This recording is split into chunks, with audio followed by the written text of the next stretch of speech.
Welcome, everyone, to the Four Post Massacre Podcast. I am your host. Of course, you can simply call me Zaya. With me is the man that went by Kevin Hash last episode. He has not told me what his new nickname is here tonight.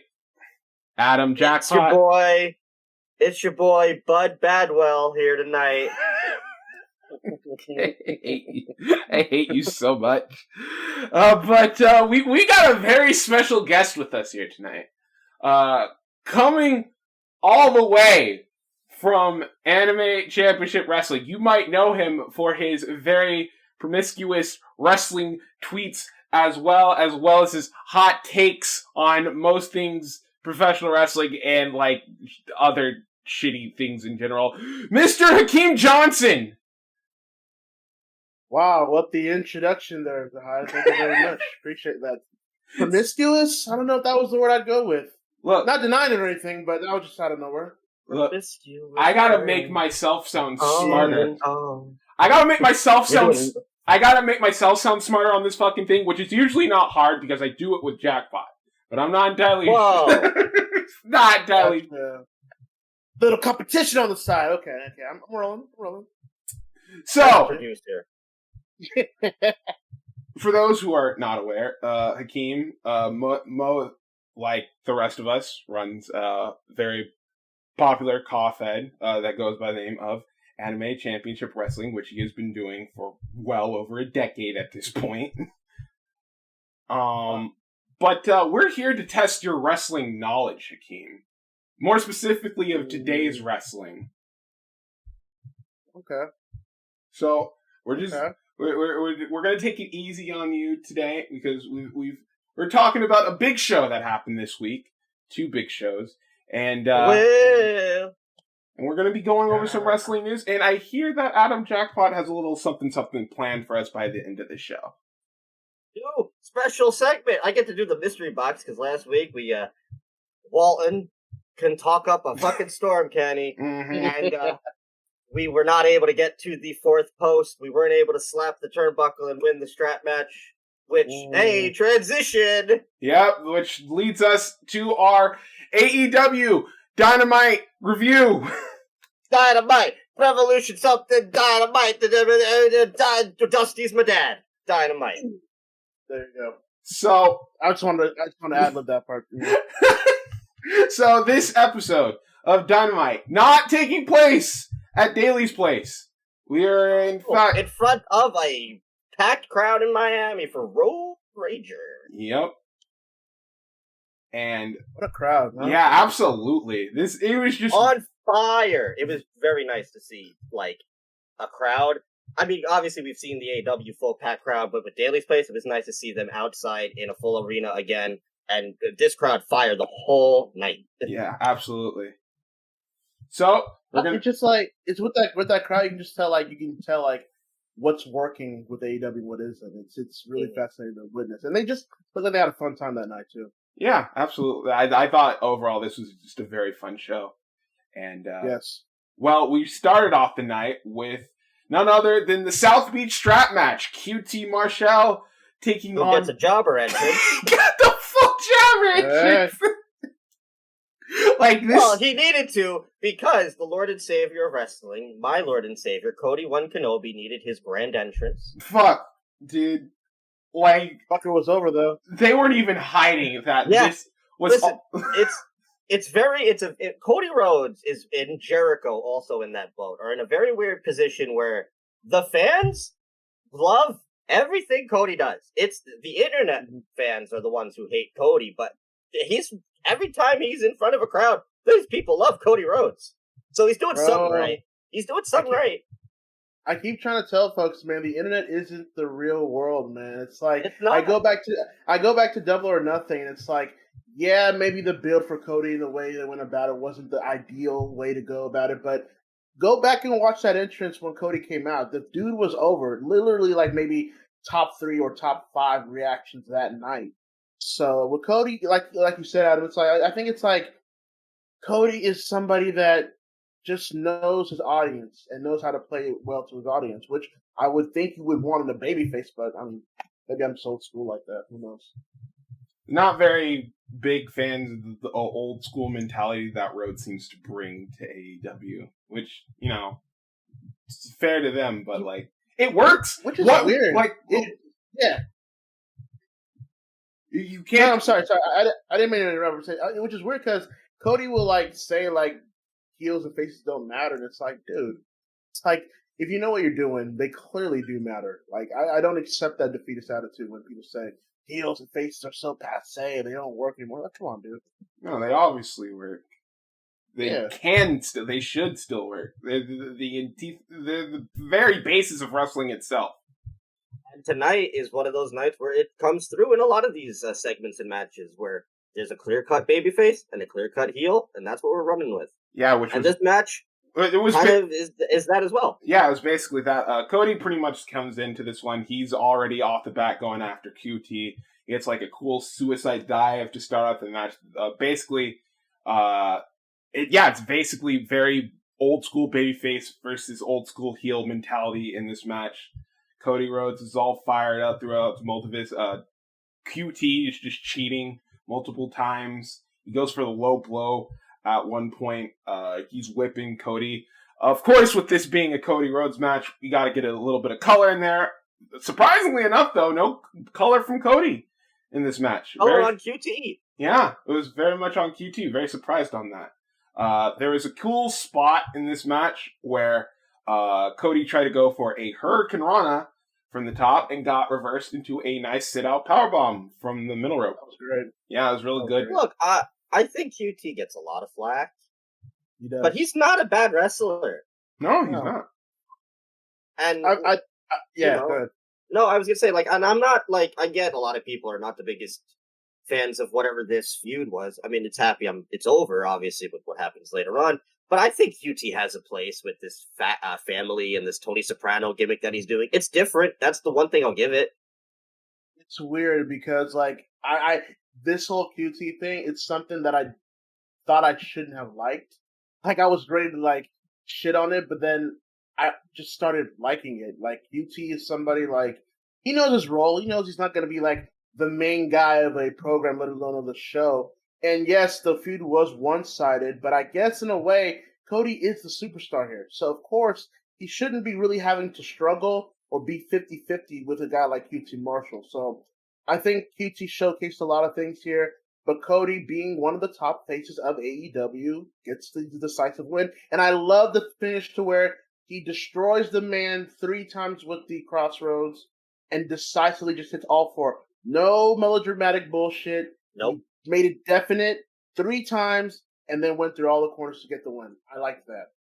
I think I would have been if what had happened after this match hadn't happened, I would think, okay, maybe the little bit of like annoyance from the internet would be, you know, warranted. But considering that they had a follow up immediately after this match, I think you had to make him look strong here.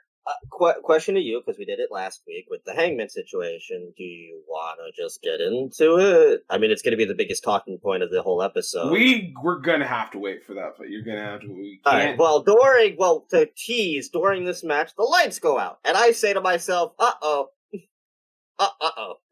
Please tell me they're not about to have a power outage. Because if I'm not mistaken, there was a tropical storm in Miami that same night.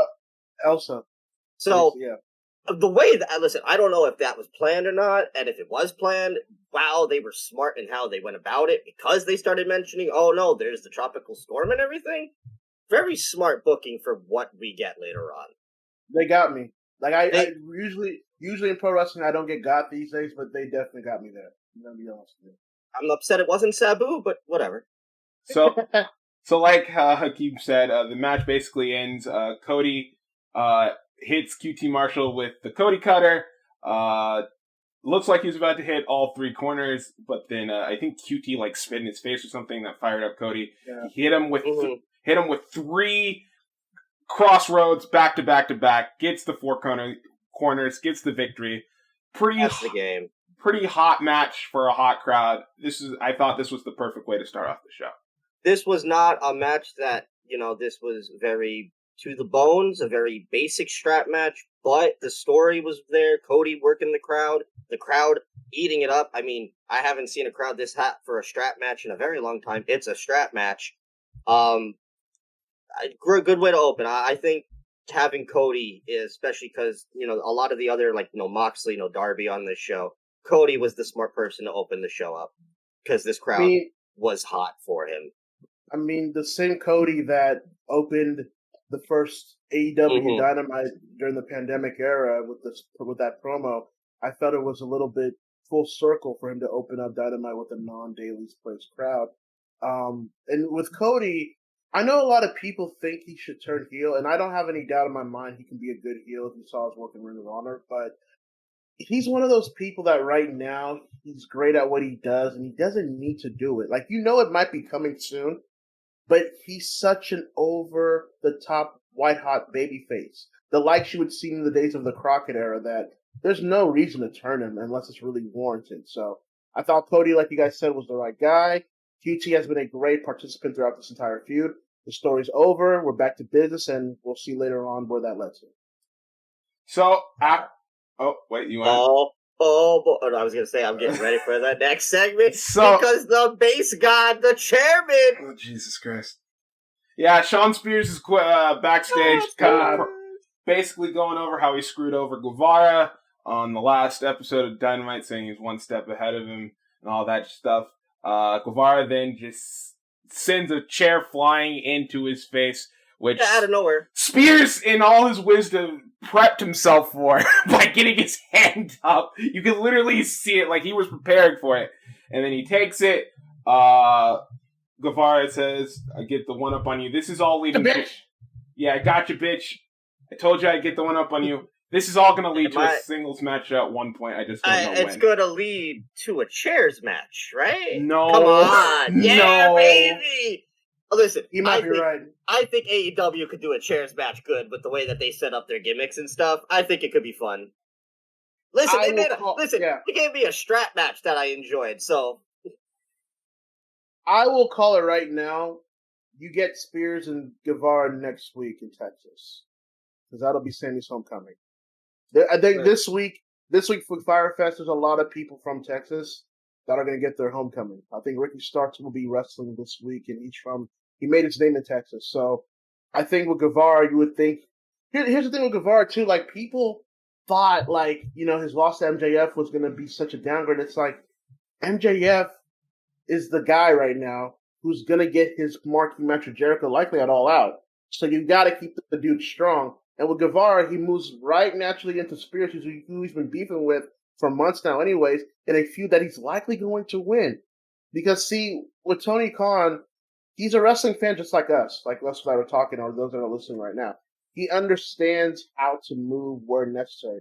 He doesn't always get it right, but 9 times out of 10 he does. So with Sammy Guevara going with Spears, it continues the Pinnacle IC Inner Circle feud, and it's going to get Sammy Guevara even more higher to where he needs to be in the company. So I like the segment. Absolutely. Very happy that Sean Spears is finally being used. Oh yeah, this chairman gimmick, dude. Man, somebody agrees with me. I'm digging it. Yes. Honestly, like it was kind of cringe in the beginning. I'm not gonna lie, but like he's finally starting to get it now. You know, he's starting to really find his footing here with this whole thing, this whole gimmick thing. He's becoming a psycho with the chair. I kind of like the vibe. Maybe less sensual musical chair segments. Oh no, it's the best. No. Well, as long as he doesn't get off on himself again, I think I can tolerate it a little bit, man. All right. Well, after that, we had a interview with one Kenny Omega, the current AEW World Champion. Tony Schiavone tried to get an interview, but of course he's backed away. Cut off by Don Callis. By Callis. Who is reined in with "You Got Fired" chants. But I thought that was cool. That was really cool. That was very funny. That was really cool of the crowd to recognize Impact storylines. So cool on them. Callis then the partnership's working. Yeah, it must be. Callis then said, "Real men don't quit; they get fired." After that, he then just goes down to just run down all of Omega's wins, against Phoenix, Jungle Boy, all that other stuff. He said he had to get an entourage to transport all the belts because Omega keeps winning so many belts. And he says, we've beaten everybody, and there's nobody left. That's when then the fans start going, we want Hangman. We want Hangman, cowboy shit. And Cowboy. This crowd is... I'm very happy that the Hangman, love is still as hot as it was before pandemic. Yes. So...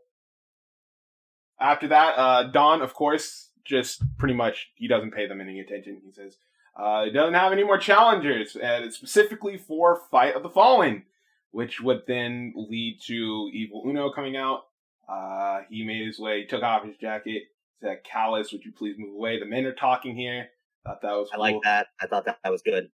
Uno started asking Omega some questions, like, why is he avoiding his friend? Why are you so afraid to fight Hangman? And then Omega's like, you know what, you're asking me a lot of questions. How about I ask you a question? You seem to be a smart man. Why don't you tell me what the capital of Thailand is? And he's like, I can't believe this happened. Well, of course, the capital of Thailand. Oof! And then he gets kicked in the nuts and says, and Kenny says Bangkok. Funny follow-up, Evil Uno making a tweet about an hour later on being like, oh, I get it now. Yeah, I was going to mention Colt made a tweet, I think, afterwards. He was like, I knew the answer to that question. I was trying to yell it loud to Evil Uno. He couldn't hear me. I was dying. Great callback to Christian and Monty Brown back in the day. Yeah. I love that. That segment will always pop me. So. Also, good for Evil Uno has been on game lately with these promos. Dude. I think he's starting to. He's very appreciated, I think. Dude, I know we have tiers when it comes to AEW, when it comes to in-ring ability. The tiers with promos now in this company is fucking scary to me, dude. It's like a lot of these dudes are really verbal assassins on the mic. This is what happens when Evil you're Uno's not. Oh yeah, this is what happens when you're not restricted or not given an entire script. I assume. They work it in the way that I would work it, where it's here's your guidelines, here's your bullet points, hit all these, and everything in between is all on you.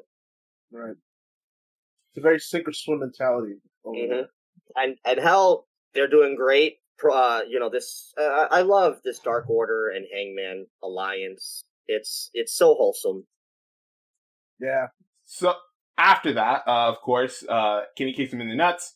The Dark Order comes out, and then who else should show up than the Good Brothers, the Machine Gun Carl Anderson, and the Big LG, Big Dangly, Doc my TV, baby. Why? Every week I gotta see this big fucking galoot on my TV, and poor Carl Anderson has to get attached to. Thank God he gets a title match this week, and Doc Gallows could just not. Aces and eights. You put some respect on four-time IWGP Tag Team Champion. This man has been cheating paychecks his entire career. So work the system, baby. So Omega comes out. They're pretty much kicking the Dark Order's ass at this point. Lo and behold, Hangman Page comes out, makes the save. The entire crowd loses their shit.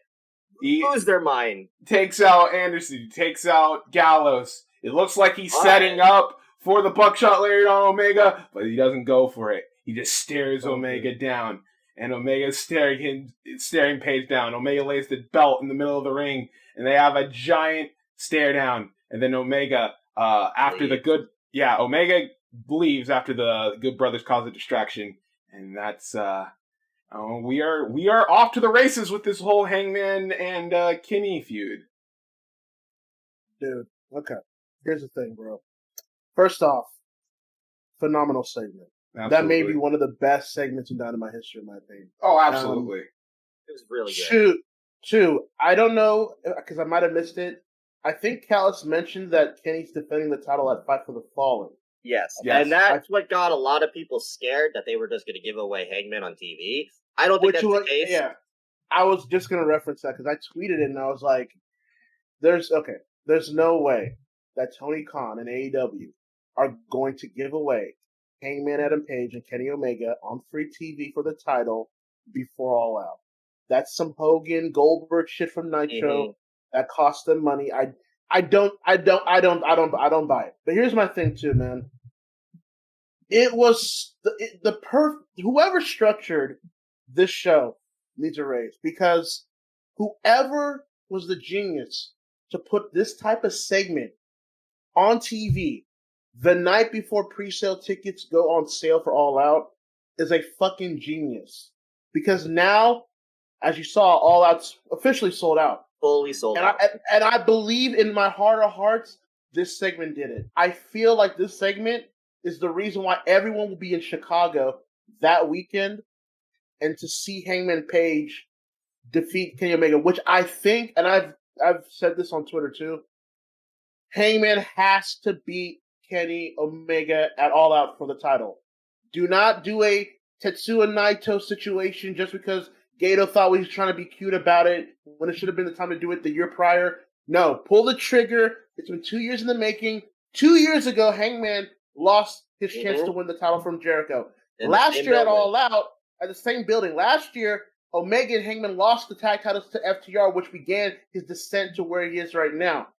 2 years in the making. It's time to pull the trigger. I don't get when people keep saying, like, oh, there's not enough time, there's not enough. Dude, 2 years. The Hangman arc, the character arc of Hangman Adam Page has been building up to this moment. He has to be the one to finally say, okay, I'm ready. And when he hits that buckshot lariat in Chicago, bro, I swear to God, bro, AEW should make that a highlight reel for years and years to come, because it's going to be one of the greatest things pro wrestling has seen in a long time here in America. Absolutely. But phenomenal segment. I love this feud. This is you know your heel, you know your baby face. The Dark Order have been great accessories for Hangman Page. The Elite have been for Omega. This is the hottest match and the hottest ticket in American wrestling right now.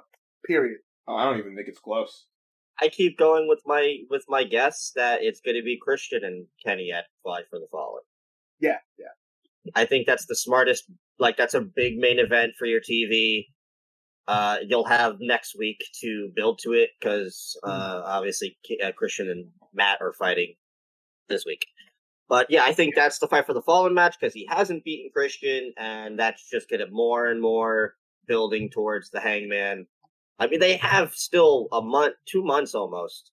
Like, people talking about time. Like, there's a lot of time still for this to even get more and more, like, engulfed in making this feud. Even there's almost a Rock Austin to this for AEW, and it's only their third year. It's only their third year, and they already got their Austin and Rock pretty much. Because that's what I look at Kenny and Hangman. That's the pop they're gonna get. Dude, you say like Rock Austin. This is more like Flair Magnum to me. If Magnum had survived the car crash that ended his career, like if Magnum had actually beat Flair for the NWA title, he would have been that star for that company opposed to Hogan. So with the Hangman and Page, the momentum's there, dude. Like the one thing I love about AEW is that sometimes you know where things are going, but I like that predictability isn't always a bad thing. You know where the direction is going. Just like in a Batman comic, you know he's going to beat the Joker, but you want to enjoy the ride getting there. So, yeah, I love this. I agree with you. Christian probably gets Kenny next week when he beats Matt this week, or he gets my Fight for the Fallen, and then it's off to the races, man. It's off to the races after that point. You can wait 2 more months if you can wait 2 years, man. After that, we get a sit-down interview with Jim Ross with Darby Allin and Ethan Page. This was also very good. Yeah. Jim Ross pretty much is very disturbed because both Ethan Page and Darby are looking to end each other's careers in this coffin match. Darby goes on to say that Ethan pretty much, he got a wife and he got a life and he got something outside of wrestling while he never stopped, and that he blames him for, getting to AEW before he did. And Ethan's like, you're 100% right, because I pretty much made you famous. Like, if it wasn't for me, Darby Allin would still be a nobody. And just like how I brought you into this, and now I'm going to take you out of this, come Fyter Fest and our coffin match. Very simple, but very just all around good stuff from both Darby and Ethan here. Yeah, first things first, I will never not get tired of the subtle burials of an evolving Gabe. Because they reference their entire history without even mentioning either one. I personally love it. But yeah, another great segment, huh? Like Darby Allin, like I've made it very clear, like this is a superstar, man. He to me, like he's the embodiment of professional wrestling today in the sense that he's got the hardcores that are going to follow him and ride or die with him, but he's got the young people. He's got the kids that want to live vicariously through him. He's a superstar in that regard. And Ethan Page, I got to tell you, initially here in AEW, I was kind of skeptical because I didn't really see it, although I followed him before that prior with Impact and other feds. But he's really come to his stride in the past few weeks with this feud with Darby. Like, he's really digging deep into this whole thing with Darby. And I suspect this week in that coffin match, they will go balls to the walls. I assume this is main eventing that show. It has to kind of main event that show. And yeah, I love it. I love the segment. They felt real. JR, I know like there's criticisms about him. I've made it clear myself, but he's great in these type of segments where he's able to establish the mood and what the resolve is for both of them, and then they just run with it. So great segment. I love this feud. These two, you can, from all of the accounts we've heard from how Ethan controlled most of what he did in Impact, backstage and storyline wise, everything we've seen Darby do within AEW. I mean, he pretty much almost booked the entire match with him, Sting, and Ricky and Cage. These are two very smart, very young, creative minds. This feud, obviously, they're putting a lot of stock into it. They really care about this a lot. I think they're going to have a crazy-ass coffin match that we're not ready for. I just hope that it's Ethan who wins, because I feel like he needs the win more than Darby. And I could easily see Ethan being a huge star come Rampage, if Rampage is going to focus a bit more on other guys that aren't just like Cody and Mox and Omega. Really simple, really easy. It got what it needed. And I'm even more invested in this coffin match. Well, after that, we go right into our next match of the night, which was the Pinnacle. It was FTR and Wardlow taking on the Inner Circle, Santana and Ortiz, and Jake Hager. I thought this was a pretty fine 6-man tag match. They didn't do a lot, which is fair. I think they're pretty much saving up a lot of this for the eventual blow-off matches. FTR looked good in this. I thought they really showed out well as a tag team. They're so cohesive and just have chemistry unlike any other. I also thought Jake Hager looked pretty good in this as well when he got the hot. I was about to say, this might have been one of the match. This might have been one of the best Hager has looked in AEW. If this is what we're going to be going with, where Hager is going to be kind of like another Santana and Ortiz with like the street gear, and he's going to do more like just ground and pound street stuff and just being a brute. All right, I'll dig that Hager more than I'm a good wrestler or an MMA fighter. I can believe this Hager more. I mean, I know he's like a legit MMA fighter, but like the way they've portrayed him, in the past, I go back to that awful Moxley match. This was the best I think I've seen Hager in a long time. Also with like last week's, or was it 2 weeks ago, the cage fight, which I also enjoyed. Yeah. So, if this is where we're going to be going with, especially because they're totally, what is it, for the past 4 weeks maybe? Trios match. We're getting trios titles. They want you to be okay with trios matches. That's what all of this is in my mind building up to.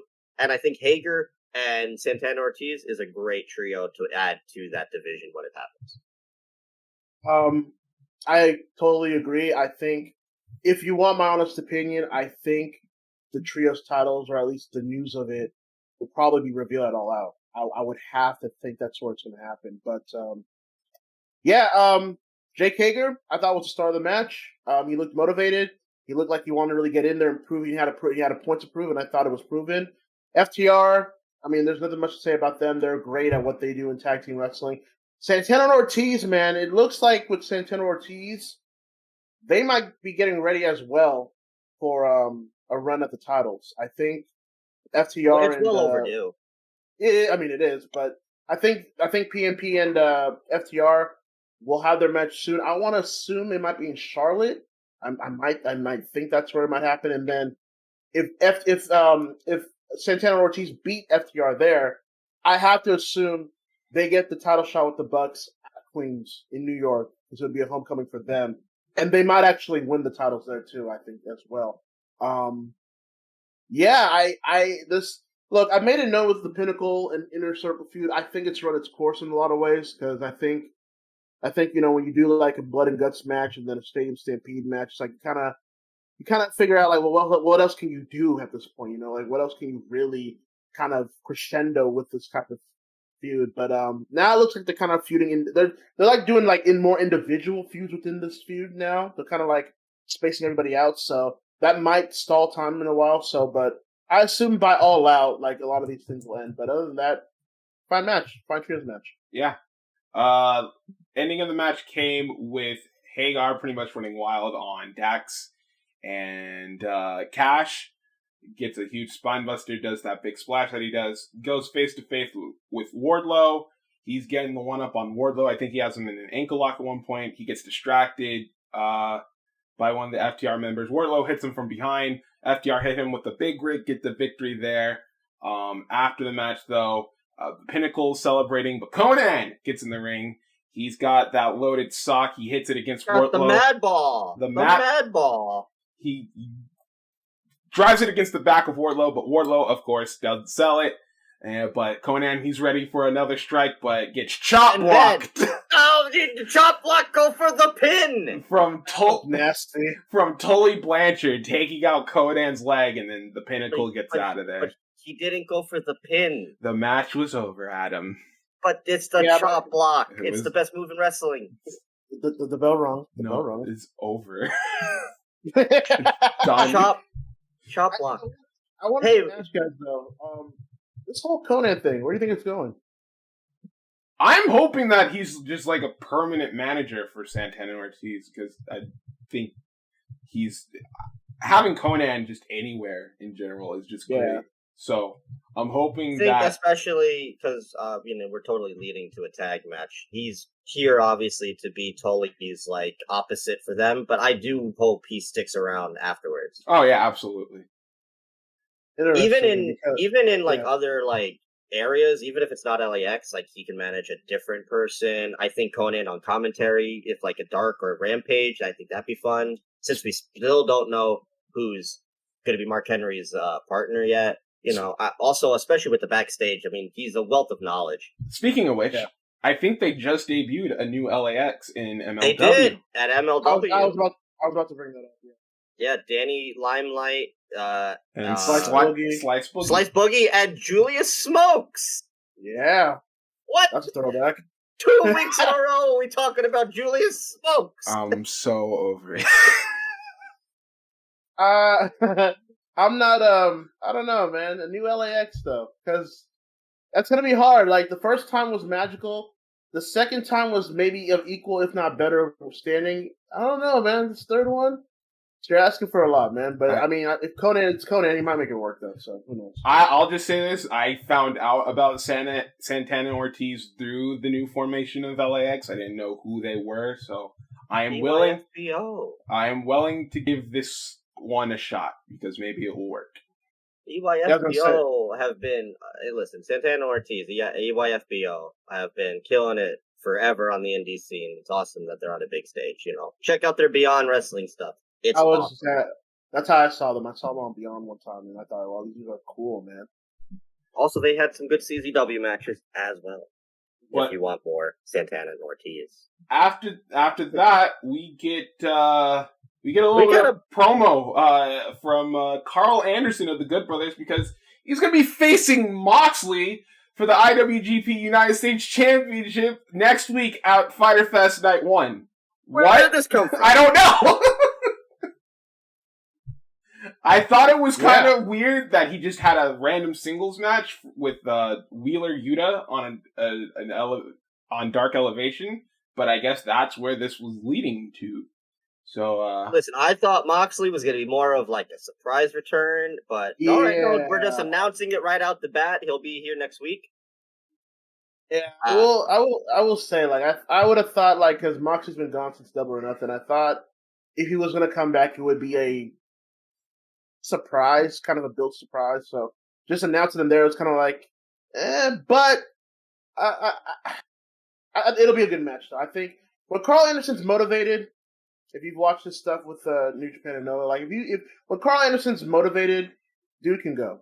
So I expect this to be really good. Watch his fucking matches with fucking Tanahashi if you want to see a good ass motivated Carl Anderson. Yeah. Carl Anderson, Moxley, IWGP United States Championship, Fyter Fest Night 1. Hoping for good things come that one. But immediately after this, we go for another in-ring segment with Jericho and MJF. But before that could happen, oh my god! Fans going wild! Some fat motherfucker decided to jump the railing, got taken out by security, got punched in the face by Jericho.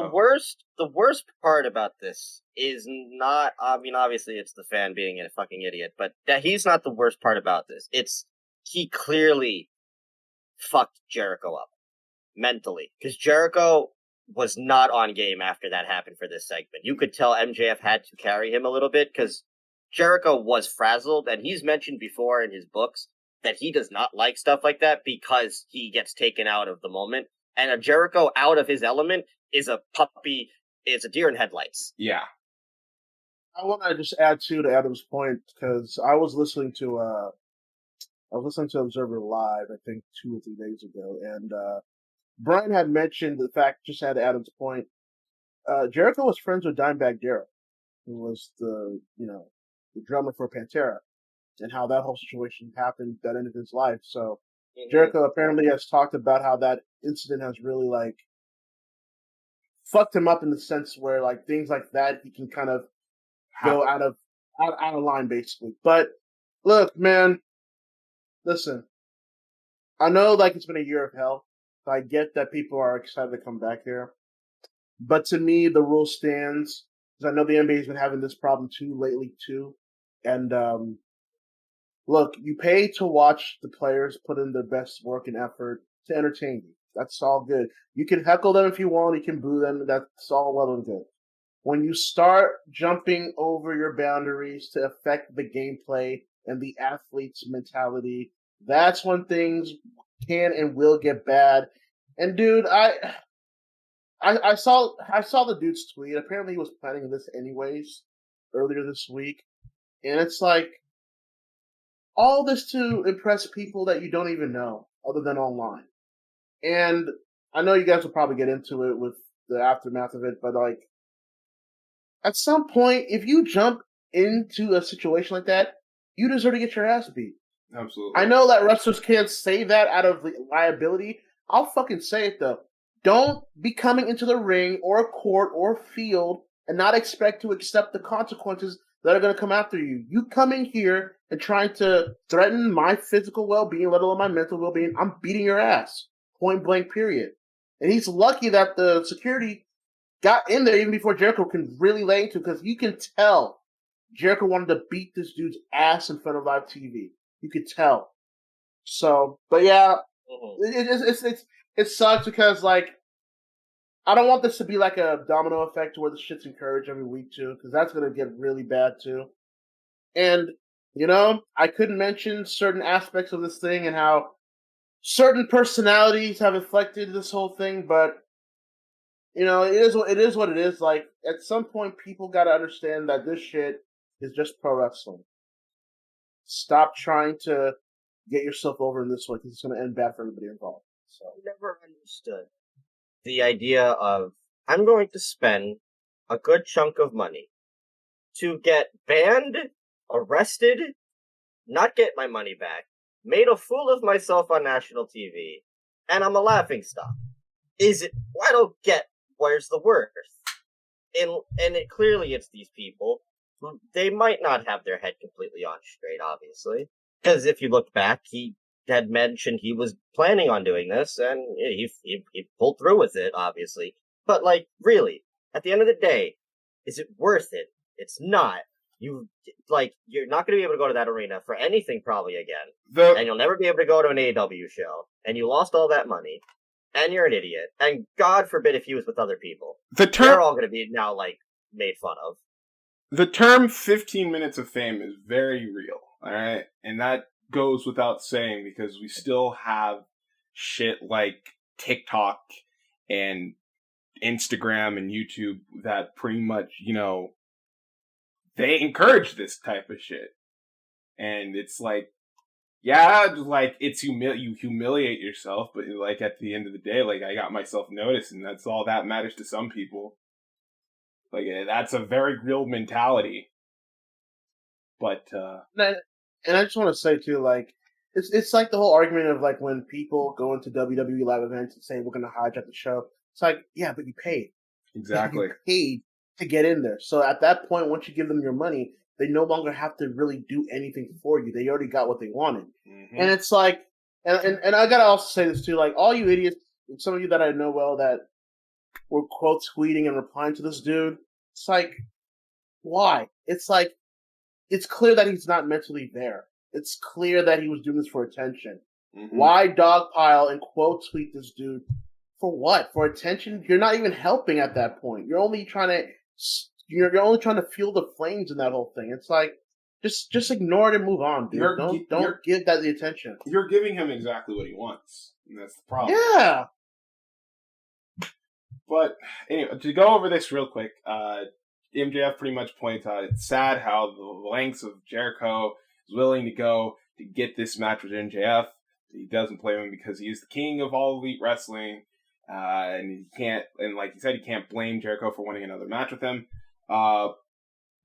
He says that beforehand that Jericho's going to have to go through some stipulations in order to get this match with him again. And Jericho said, I'll accept any stipulation, Max, including having sex with your mom.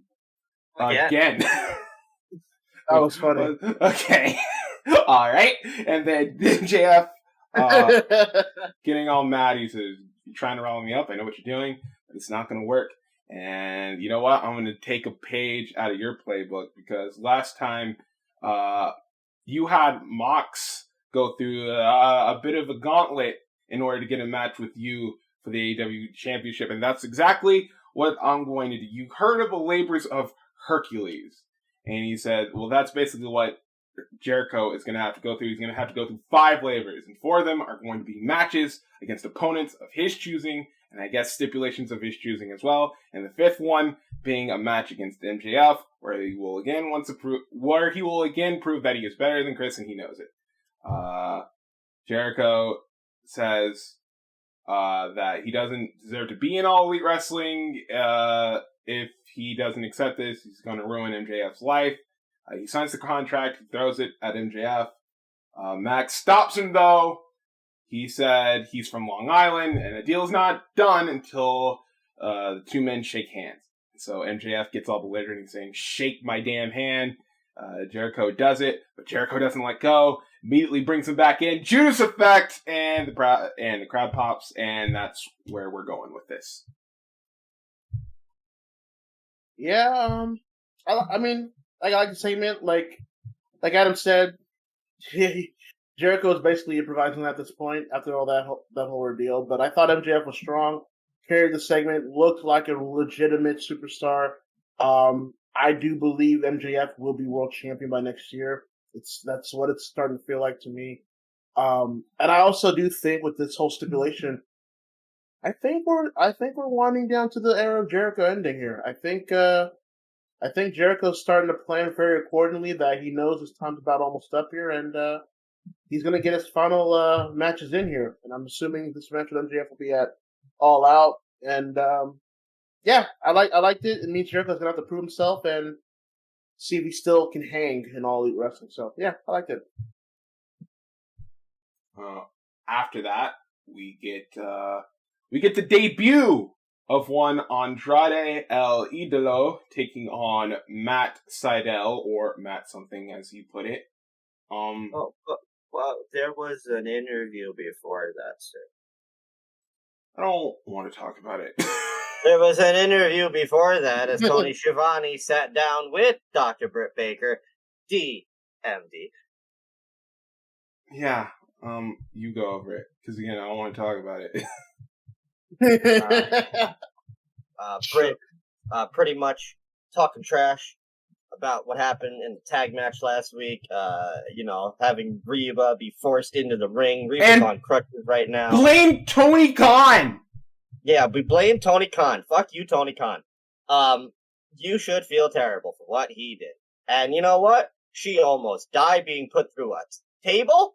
This Tony Khan fucker. He's a very, very unprofessional boss. I hate it. This entire situation, this whole segment was pretty much to lead, of course, night 2 of Fyter Fest. We will see Britt Baker and Nyla Rose fighting for the AEW Women's Championship. This whole fucking feud, dude. Britt Baker pretty much ends the segment saying, I'm not just going to send you to the back of the line, but I'm going to send you back to obscurity. I hate this. Yeah. Sahai is so fucking over it. Yeah, look, I made it clear, this title reign of Brits has been rough. It hasn't been good. It's really not been good. A lot of just WWE-centric segments and booking that I really just don't like. And, look, listen, I think with Britt and Nyla, I think you would think Britt's going to be the face here, but that's why it's been so confusing, because Nyla puts Britt through the table last time, and then Britt just goes back to being a heel, even though that was essentially a babyface move. But hopefully, I think this feud will end in night 2, and we can start getting back to business, because this reign needs something, because right now it's looking really bad. And the whole division in general, I think after Double or Nothing, it's been a struggle for the division that has been improving so much this year, and now it looks like we're almost getting back to square one. We're doing Vicky Guerrero matches in 2021. I thought it was going to be a swerve, and then when it wasn't a swerve, I was like, "Are you fucking kidding me?" Oh my god! What? Someone's got to that. explain that to me. Yeah, and I know, and then the big match shit. It's like we got to start kind of getting back on track here. I did like the line about Saudi Arabia. I'm going to be honest with you. I know a lot of people completely forgot about the blood money. Yeah, I know a lot of people got mad at that shit. It's like, so you're going to defend this company for their dealings with Saudi Arabia. That's the length you're going to go to hate this company. Okay, well, all right.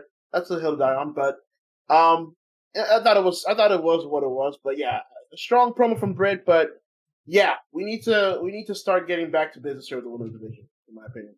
It was a strong promo but this is not the promo that was needed to build up for your big match for the women's championship against Nyla Rose. Like, she's going off talking about Tony Khan. Your main focus should be on Nyla Rose and beating her after not only what she did to you, but what she did to your friend. And it's this whole thing where they had something here with Britt, and they could have very easily turned her into like this huge baby face, especially after the reaction she had gotten at Double or Nothing after winning the belt, after the reactions that you still get despite this god-awful booking.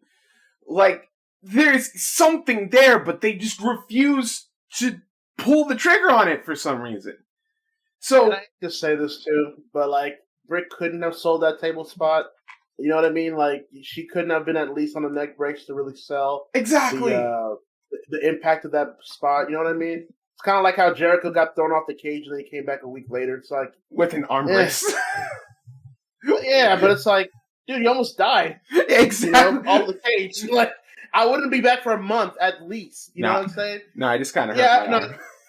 No, but I agree with Hire, man. Like, look, I'm not one of these people that have to try to concern troll and bait people into thinking the division has always been bad, because it's improved this year without a question. But it does feel like we're scaling back now, and it feels like we need to start getting back on track with Britt Baker, who's arguably your biggest woman star in the company. You need to do right by her, and you need to start getting out more women in your TV. I'm not saying they gotta have like half the fucking Dynamite show, but like we need something here, man. You got Thunder Rosa, you got Riho, you've got Red Velvet, you've got Layla Hirsch, you've got all the Chris Statlander who was here tonight. Like, got to do something, man. You can't. The excuses are starting to run out. Is what I'm getting at. Absolutely.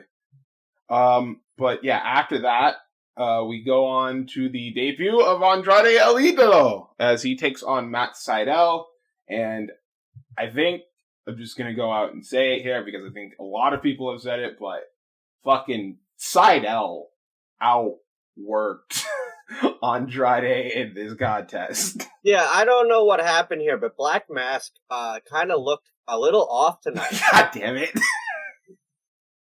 That dude's been putting in beef, man. That dude is growing. Are you seeing this dude the way he looks out here lately, bro? No, he comes out, he's a star. It's amazing. But I don't know what happened in this match where Sydal is the star out of it. Like, dude. I don't know what happened here. Dude, I said it, dude. I think I tweeted it during this match. I was like, where are we putting Sydal right now in the rest of the year category? Because this dude's having a run this year. This dude is putting on quiet bangers after quiet bangers. Like, he won't get the Takagi's and he won't get the Omega accolades, but this dude he hasn't missed, is what I'm getting at. He doesn't miss. He doesn't miss if he follows Sydal through his career, but like, yeah, I have to agree. Like, I didn't think Andrade was bad. I will say this. I didn't think Andrade was, like, mid, if you will. But I do think that I was expecting it to be great, and it was just fine. It was just good. And I think with Andrade's debut, especially with what happened later in the night, you're going to have to start asking questions like, well, who do you want to feature and showcase consistently week after week? And with Andrade, dude's a superstar. Dude is, if you can push that dude in a certain way, that dude is gonna be your face of Latinos. But I thought this match here didn't accomplish what it needed to do with Andrade. It was a good match, but for the expectation that it was placed at, it should have been better, and it wasn't. So. I think that. One more thing. Okay. And I still don't agree with him being with Vicky. I think that's the wrong way to go about it either. I really don't. I'm not even trying to hate on Vicky, but it's like, you really don't need Vicky in 2021, especially if you're AEW. That's my opinion. No. I will say that Andrade, like, he still does his normal stuff very well, like the double moonsault thing he did very fucking well here. The Meteora, but that's basically like it for him though. It's like he got his stuff in. After that, it's Sydal the whole like rest of the match. Which was I was very confused. Listen, I'm very happy that Sydal got the showcase. I was just confused at the expense of Andrade. I'll say this with Andrade. Like, I know I didn't get to peep it, I guess, but I know Andrade had a match with Laredo Kid in the weekend, and from what I've heard, it went. He did better. He was really good from live report accounts. So it's not like Andrade can't. No, absolutely. I think it was just weird booking for his debut. I think it's just very much a case with Andrade is like it takes a little bit of time because it took some time with him in NXT and it took a little bit of time when he was on the main roster. So I wouldn't say like I give him just a little bit more time. I think he's going to start getting the hang of things and then we're going to start seeing the Andrade that we all know and love. Well, there's also still whatever his big surprise is that we still don't know of, which I thought was going to be Zelina, but obviously not. Yeah, that kind of now. So I don't know what it's going to be now. Maybe he gets his own faction. Maybe that could help. Maybe. I hope it's like, hey, Vicky, bye, and then somebody else. But like Conan and Andrade would be awesome. I would like that. I know everyone thought Zelina would have been an option, but obviously that's out of the cards now. But I think you know what I do think, because it was low key hinted that night too during the match, but we could get Ignorable's faction in America. I don't really kind of count the one in Ring of Honor, in my opinion. I'm talking about a real one. You know what I mean? Yeah, I get you. So, like, you know, and with what happened at the end of Ring of Honor and their pay-per-view last night, and how the fact that his contract's allegedly ending this year, at the end of this year, and Andrade kind of replied to Rush on Twitter as well. Seeds can be planted if you want to dig deep into it. Well, after that, match pretty much ends. Andrade hits a hammerlock flatliner, not his hammerlock not the DDT. I'm guessing that's because Tay has that as a finisher. Yeah, also it's called El Idolo. El Idolo. I guess. His last name is his finishing name. Whatever. Yes. But after that, he gets a post-match assault on Seidel, puts him in a bit of an armbar, and then he leaves. So, good. Yep. Good for Andrade. Hope to see better from him, though. But the next segment is the talking point of this whole show. Yep. Yeah. Because after that, It's Arn Anderson. Yeah, we're in the ring with Arn Anderson. Like, I don't understand. He's the talk of the show. He was the talk of the show, Arn Anderson. Yeah, no, it's why I want to know. What we know obviously was awesome, but I'm very interested to know what. Yeah, what was he out there for? What? Isn't it twice now too? Like, he's been kind of trying to get something out, but he's been interrupted or whatever. Right? You think that's gonna lead to something? It could, dude. It's Arn Anderson. It's got to always be something, dude. I thought he was gonna say something about Brock. Well, shut up. Probably. Hey, maybe. So Tony's in the ring with Arn Anderson. Arn is just like being like, get that. He's trying to say he's get that cheap pop. It's good to be in Miami. And then the lights go out again. Yeah. And at this point, I'm thinking, okay, this one's a real thing now, right? Yeah. And lo and behold, before you even say it, when the lights went out, you can already feel the buzz. Mm-hmm. Absolutely, because it was you can already feel it. You know what I mean? It was a lot longer than the first one in the Cody match, which already in my mind was like, okay, this one's the real one. Oh, these motherfuckers got me. And the lights come back up, and standing in the ring is the newly christened Malachi Black. And he fucking kicks Arn's head off. That was awesome. And then Cody comes in, and it looks like they're about to go, and Malachi says, no, go right ahead, tend to your man. And Cody goes to bend over, and he gets kicked straight in the face as well. Malachi pretty much taunts to the crowd, smiles. He never smiled. I've never once ever seen him smile before. Not even when he won. And he leaves. And that's this segment. There's not a lot of talking. It's very quick, but is it memorable? Also, great touch to the storyline progression of this eyeball thing that Malachi is now going with. Seems to be a thing between him and, the man formerly known as Buddy Murphy. Matthew. Matthew. And I'm wondering if that's going to be picked up in AEW once Murphy's free to compete again. Good stuff. Sorry. Yeah, let's just get into it. I mean, man, there's a lot here. First things first, I would like to thank the WWE for their sheer incompetence to create all these vignettes, to create all these videos for him, and then release them only from the debut in AEW 30 days later. So you essentially hyped up his AEW debut. Thank you for that. I appreciate that. Second of all, the difference between this debut and Andrade's is startling. And honestly, looking back, Andrade should have been held for tonight for the Miami thing. You could have gotten two birds with one stone. But third of all, did he look like a superstar or what? Oh man, $1 million. Arn Anderson selling your black mass kick is an honor I think a lot of people haven't even touched on. The fact that Arn sold that bump and the microphone flipped the way it did. Cody, the way he sold that kick, it made him look like an instant player. It made him look like a guy that belongs in the top of the card. And to what Adam said too, the dude smiled. Now, that could be for character reasons.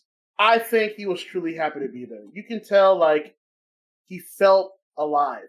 It kind of harkens back to when Jon Moxley came in on the first year, to where you can tell the way Moxley was working and the way he was sounding in his promos, he felt relieved that he can enjoy this again. And I think with Malakai Black, just that reaction he got and the spotlight he got, he remembered why he loves doing this. You know what I'm saying? It was one of those like reactions of like little by little the crowd just got louder and louder because they're starting to realize, holy shit, oh my god, oh my god, oh my god. What? That was, dude, we don't get a lot of like debuts of that caliber because of course social media and all that. But, and honestly, I mean, I guess he got out of there, 30 days to the usual 90 because of, again, the WWE. They forgot to change it when he was called up 2-3 years ago. What? How is that company not WCW at this point? How? How do you do that? How do you do that? He's been on the main roster for like 3 years, and you just now realize, oh shit, we forgot to change the release clause. What is going on? What is going on, man? But like, the commentary sold it really well. Jerry R making it clear he had no idea, so that was a genuine reaction. Excalibur really on his game here with the callbacks to him and Malakai in WXS. Talking like that's Tommy N, but that's not. That's like. That's my other question for you guys. Do you think this is a Demon Balor type situation almost, or a Fiend thing, where like Malakai Black is the dark form of Tommy End? Definitely not a Fiend thing. I don't think that. Are we going to see a Tommy End, or like is Tommy End dead? I think it might just be him being a killer. You know, I think it's just him being a hitman. Now, I don't know. Andrade said that there was a surprise coming. I don't want to say it was Black, but why is he here, though? That's another question we'll have to ask yourself, too. So, hey, look, if we're getting Black and Cody at All Out, sign me up. I know a lot of people are worried that Cody won't put him over. He's going to put him over. This is one of the situations where I think Cody's been winning. He needs to lose, and this is the loss that it needs to be. And I feel like the storylines they're going to do, I think, are really going to break down the Cody character. This isn't QT. This isn't Ogogo. This is Aleister, the former Aleister Black / Tommy N. Cody, I know a lot of people try to force the bullshit of him being this new Triple H and Jared. It's just not true. Oh, no. It's really not true. Oh, we'll talk about who I believe is the fucking Triple H of fucking professional wrestling right now. Okay. But listen, my thing is, though, I think Cody knows, especially from that segment, how valuable a Malakai Black is. And honestly, I'm not asking for a Brody squash here, but if this match is going to happen All Out, this dude Black needs to probably kind of kill him. Like, he needs to be like that hitman that destroys one of the founders, the faces of AEW, the EVP of EP, the PR guy, Cody Rhodes. He needs to be the one to be like, I destroyed that dude. Who's next? I haven't been a fan of Aleister Black's twitches, let's put it that way, but you couldn't have asked for a better debut. Absolutely. It made him look like an instant. It made him look like a superstar, and I'm excited to see where they go with him. I really am. Mm-hmm. After that, though, we get a little a video package of what happened on Dark Elevation. Ricky Starks pretty much coming out with security to talk trash on Brian Cage. Taz comes out like, Ricky, what in the fuck are you doing? And he's like, I need this because I can't be trusted what Cage is probably going to do to me and stuff like that. And then he mentions his wife and how he's going to sleep with her, and that gets Cage all riled up. He comes out there. That security meant jack shit, apparently, because Cage just went through them. So where Starks gets out of there, obviously leading up to Starks and Cage, Fyter Fest Night 1 for the FTW World Championship. Very happy to see Ricky back in the ring this coming Wednesday. Hopefully him and Cage can have a really good match. Yeah, I think, well, first things first. You kind of have to kind of speculate. One, does the implosion happen here? And two, if it does, who's the babyface getting kicked out? Because I don't even think it's an obvious answer like people are thinking it is. You don't think it's going to be Cage? I'm kind of thinking Starks is getting kicked out.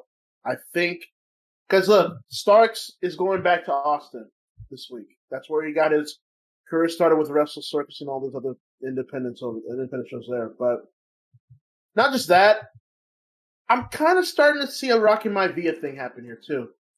I think Ricky is someone that he's so good and charismatic, and he carries himself so well that I think he doesn't really need Team Taz as much as Cage does. You know, because Cage, he's an impressive specimen. He looks the part, but you know he'll have his moments in the ring where he's not all sharp and in tune, and he's not a promo guy. That's why Taz is there. So I think Ricky benefits more leaving than Cage would. So it'll be interesting to see how they do it. But I do think the implosion happens this week, and I think Starks is the one that gets got here. I could probably see that. I could just be seeing them. I could see them being sick of just Ricky in general because he's just caused so much problems and they don't want that anymore. So that's very much a possibility. So yeah, I guess we're just gonna have to wait and see. But after, did y'all see that picture Taz posted of Hook? Oh, dude's ready, man. The fucking dude's ready. God. Yeah. Oh my God, I can't wait. It's gonna be amazing. He's gonna be really good. Yeah. I trust everybody that put him. That dude looks ready, man. That dude look like Joe Agashi. That's what he did. He absolutely did. Oh my God. Oh my God. Fucking pop, bro. Jesus, he's coming for you, brother. Oh my God. Like City's back. Hell yeah, baby. Alright, after that, though, we get Orange Cassidy and Chris Statlander taking on the Blade and the Bunny. First of all, Adam, you fucking lied to me. Listen, they said one thing and they changed their mind. Fucking not an intergender match. They told me last week it was intergender, and then all of a sudden they're like, nah, it's mixed tag. And I was very upset, actually, about that. Well, again, this match was fine. It was whatever. Orange Cassidy and Chris are very much over with the crowd still. They're singing along with the song. Again, licensed music always helps. Doesn't always have to be for everyone, but it helps where it needs to. This was fine, and there was still some intergender stuff here and there. But yes, it was a basic mixed tag match, and I was upset about it. Damn you, Cody Rhodes. I didn't think we were getting intergender. Tony's made it clear he's not a fan of that stuff, so I didn't think that was going to be the case. But yeah, I mean, Chris Statlander, man, I've said this for weeks now, but she's really gotten better since coming back. Like, absolutely. She's starting to figure it out now. Like, she's really starting to figure out where she excels. I would not be surprised, right, if after this business with Nyla's done, she's next up. I think I could see Britt and Statlander at All Out. I think that might be where this is all going. And honestly, I think those two could actually have a decent to good match. There's also history because Britt was in the match where she broke her leg, if I'm not mistaken. That's right. Again, this is see. It's not that hard to tell a story, folks. It's really not that hard. We all are a part of CAW, so it's like there are times where things can get difficult, but it's really not that hard. It's not for the most part. Don't overcomplicate pro wrestling. It doesn't need to be. It's that simple, dude. And it's like, yeah, because Britt was calling her a conspiracy theorist. Yeah, you can bring that back and settle that for All Out. Yeah, I could see it. Honestly, you could. I don't think they'll do it, but you could even do a title change there too. But I think they might want to save that for when they want to restart Britt and Thunder Rosa. Yeah, once Rosa becomes official. So But yeah, I'm loving Statlander. Cassie's still over, and they're very good together. Her and I mean, they've obviously worked in Beyond for a very long time together. She coming out just like him is an awesome gimmick. They're very fun little team. While Trent has to deal with the fact that while Chuck has to deal with the fact that he doesn't have Trent right now, so the best friends are still sort of something. They're still there, sort of, but now in the form of Statlander and Orange for right now. But this match was fine, and I'm happy that Ali and Pepper get a chance to do more stuff on TV. Again, in the same situation with the fact that Andy is currently sidelined with an injury, so I'm happy. Andy Williams, the Butcher. Yeah, but he tweeted that he's coming back soon, though. But again, I've said this in the past few weeks on the show. It's something I credit AEW for. It's if somebody gets hurt and you're in a tag team, you are not automatically sent to catering. You're still used, and that's what we're seeing here with Bunny and Blade. Yep. This was fine. This was fun. All right. Orange, Cassidy, and Blade pretty much worked very standard style match. I thought Bunny and Chris actually came out looking a lot better than Blade and OC in this match, because they did a lot. That was the intent. They did a lot of stuff in this contest. Chris hit a sick 450 on Blade at one point. And the Area 451. Oh yeah, the Area 451. I gotta remember that. Area 451 on Blade at one point. Near the end of the match, Blade punches Cassidy with the brass knucks, but Chris gets the tag in. Cross then hits Bunny with the Big Bang Theory for the victory, and then Chris celebrates while OC is pretty much dead on the floor, and she has to pick him up. I thought that was funny. Good match. Very interested to see what happens with Chris. But I need something concrete for OC going forward, because you can't keep doing this. This felt very indie to me. I enjoyed it for what it was, but I definitely agree. I think Orange Cassidy, because of where he stands, I think this match, 100% to HAKEEM's point, is that this is making Chris Statlander seem like the next big contender for Britt after Nyla. They've been doing that for the past few weeks when her match with Penelope, and then this week, obviously. Orange, I guess he's gonna need something now that, the best friends are out again. Unless they want to give him and Chuck a chance at, being a team, at least he's doing something. But the fact that he's still over the gimmick, I thought Orange was going to fall into a very position where, it's going to run stale, and it hasn't, so. But, yeah, he's going to need something, 100%. But then after this, oh boy! What the hell? What happened? Okay, this was first off amazing, but random as fuck. Okay, so throughout the night, they have been pointing out that MMA stars Amanda Nunes and I can't remember the last one. Jorge Masvidal. Masvidal. They were in the crowd. They were watching the AEW show, and they pointed them out twice throughout this entire show. So they're big names. I didn't think this was going to lead up to an actual segment, but lo and behold, it did. It did. It did, and it was really fucking good. Here comes fucking Dan Lambert from out of fucking nowhere. Says, you marks. You fucking marks. Today's wrestling. When he said that, I knew we were going to have a great promo in our hands. Listen, I know, HAKEEM, you mentioned it on Twitter, and, I was talking to, when I was watching with my friends as well, his Impact stuff. Oh my god. So, this is what it reminded me of, when he did that awesome promo where he brought the old title belt. Yep.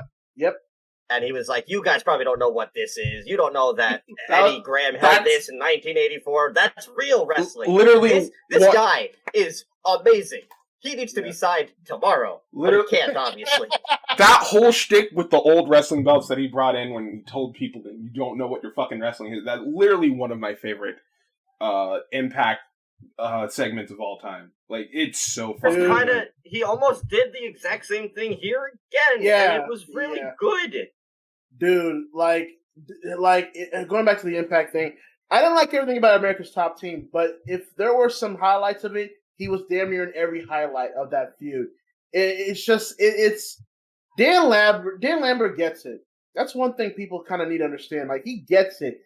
Yeah, what he said might be something you might not like, That's the point. He's there to rile you in. He's there to get a reaction out of you. And boy, did he ever in this Miami crowd, man. I was like, he was getting booed out of the building and everything. They said AEW sucks. Said it with such vigor, and it's like, dude, someone's got to beat this dude up. And, well, lo and behold, here comes Lance Archer. Another random pick, by the way, but Archer just comes in, and I did not think this was going to happen, but Dan Lambert takes a blackout, and good on him.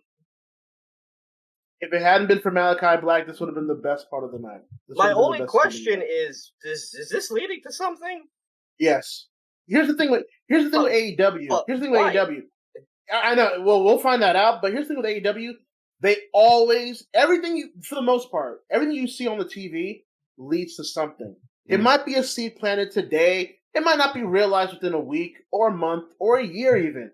But it's there. And it's going to lead to something. So I do think this Dan Lambert thing, this won't be the last you'll see of him. I think there's something there. Where it goes, I have no idea. But this was intended for a reason. Absolutely. King Mo and Lance Archer. So, yeah. Lance Archer, man.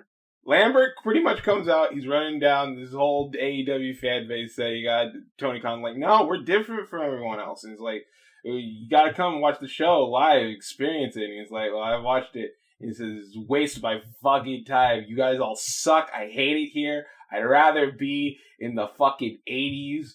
Watching all my other favorite wrestlers I watched growing up. And then Archer's like, all right, I've had fucking enough of this. Just comes out, decks him in his face, puts him up, hits him with the blackout, and then leaves. It was great. Fucking great wonderful. Segment. It was a red meat segment, dude. It was there to, feed the fans that night at the live crowd. And yes, this Dan Lambert was basically coordinated by props. Let's just call that what that is too. Like, Dan Lambert was basically playing the out of touch boomer that wants to go back to the heydays of wrestling. That's basically the gist of it. But it worked. It worked. The whole segment, as random as it worked. I loved it. It was. It was a great hot segment to get into this awesome main event. Yep. But before that, Adam. Yes. The fight won. Fighter Fest. Why do I always forget that this happens? The Fighter Fest Night 1 match card. Hold on. I think I know what it is off of my head, but I'm going to make sure that I remember it. I have it right now if you just want me to read it off. No, this is my segment. Okay. Yuka Sakazaki will be making her official return to to TV, because I believe she was on Elevation. She was on Elevation, tonight. She will be fighting Penelope Ford on Fighter Fest Night 1. We're gonna be seeing, of course, the FTW Championship as Ricky Starks will take on Brian Cage. That's gonna be good. Matt Hardy and Christian are finally gonna have their one-on-one confrontation, 23 years in the making, as they've made clear. Mm-hmm. That's going to be something. We're going to see the New Japan United States Championship on the line as Jon Moxley will make his return to Dynamite to take on the Machine Gun, Carl Anderson. We got a coffin match as Darby Allin is going to take on Ethan Page. And I believe there's a tag match, something Pinnacle related. Am I wrong on that? Or did I get all the card? Did I get the whole card? I think you got There's 5 matches. Yeah, I think you got it. I did it. And then they said you'll hear from Adam Hangman Page too this week as well. So I mean, look, I think star power wise, Road Rager was probably better, but it's a lot of strong stories going into this match here. Yeah. I think Christian Cage, Matt Hardy might. It'll be what it is. I think they'll have a good showing. The coffin match has to main event, though. I think that's been built up too long to where that needs to main event have good enough time to really get what it needs to get over. And great to see Yuka, man. Great to see Yuka Sakazaki back. She's gonna miss the Tokyo Princess Cup. They announced their participants this morning, but she'll definitely be an added ascension for AEW for this month. And Ricky Starks and Brian Cage. Yeah, absolutely. But after that, now it is time for our main event of the evening. It is a rematch from last week's episode. That's all right. Yeah, nothing really of note here. Kind of a standard tag team match.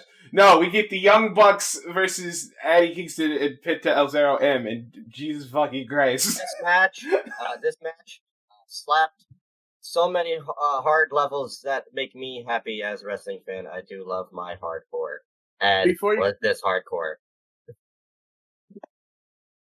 Sorry, before you guys actually run down the match, the Young Bucks are having a run, dude.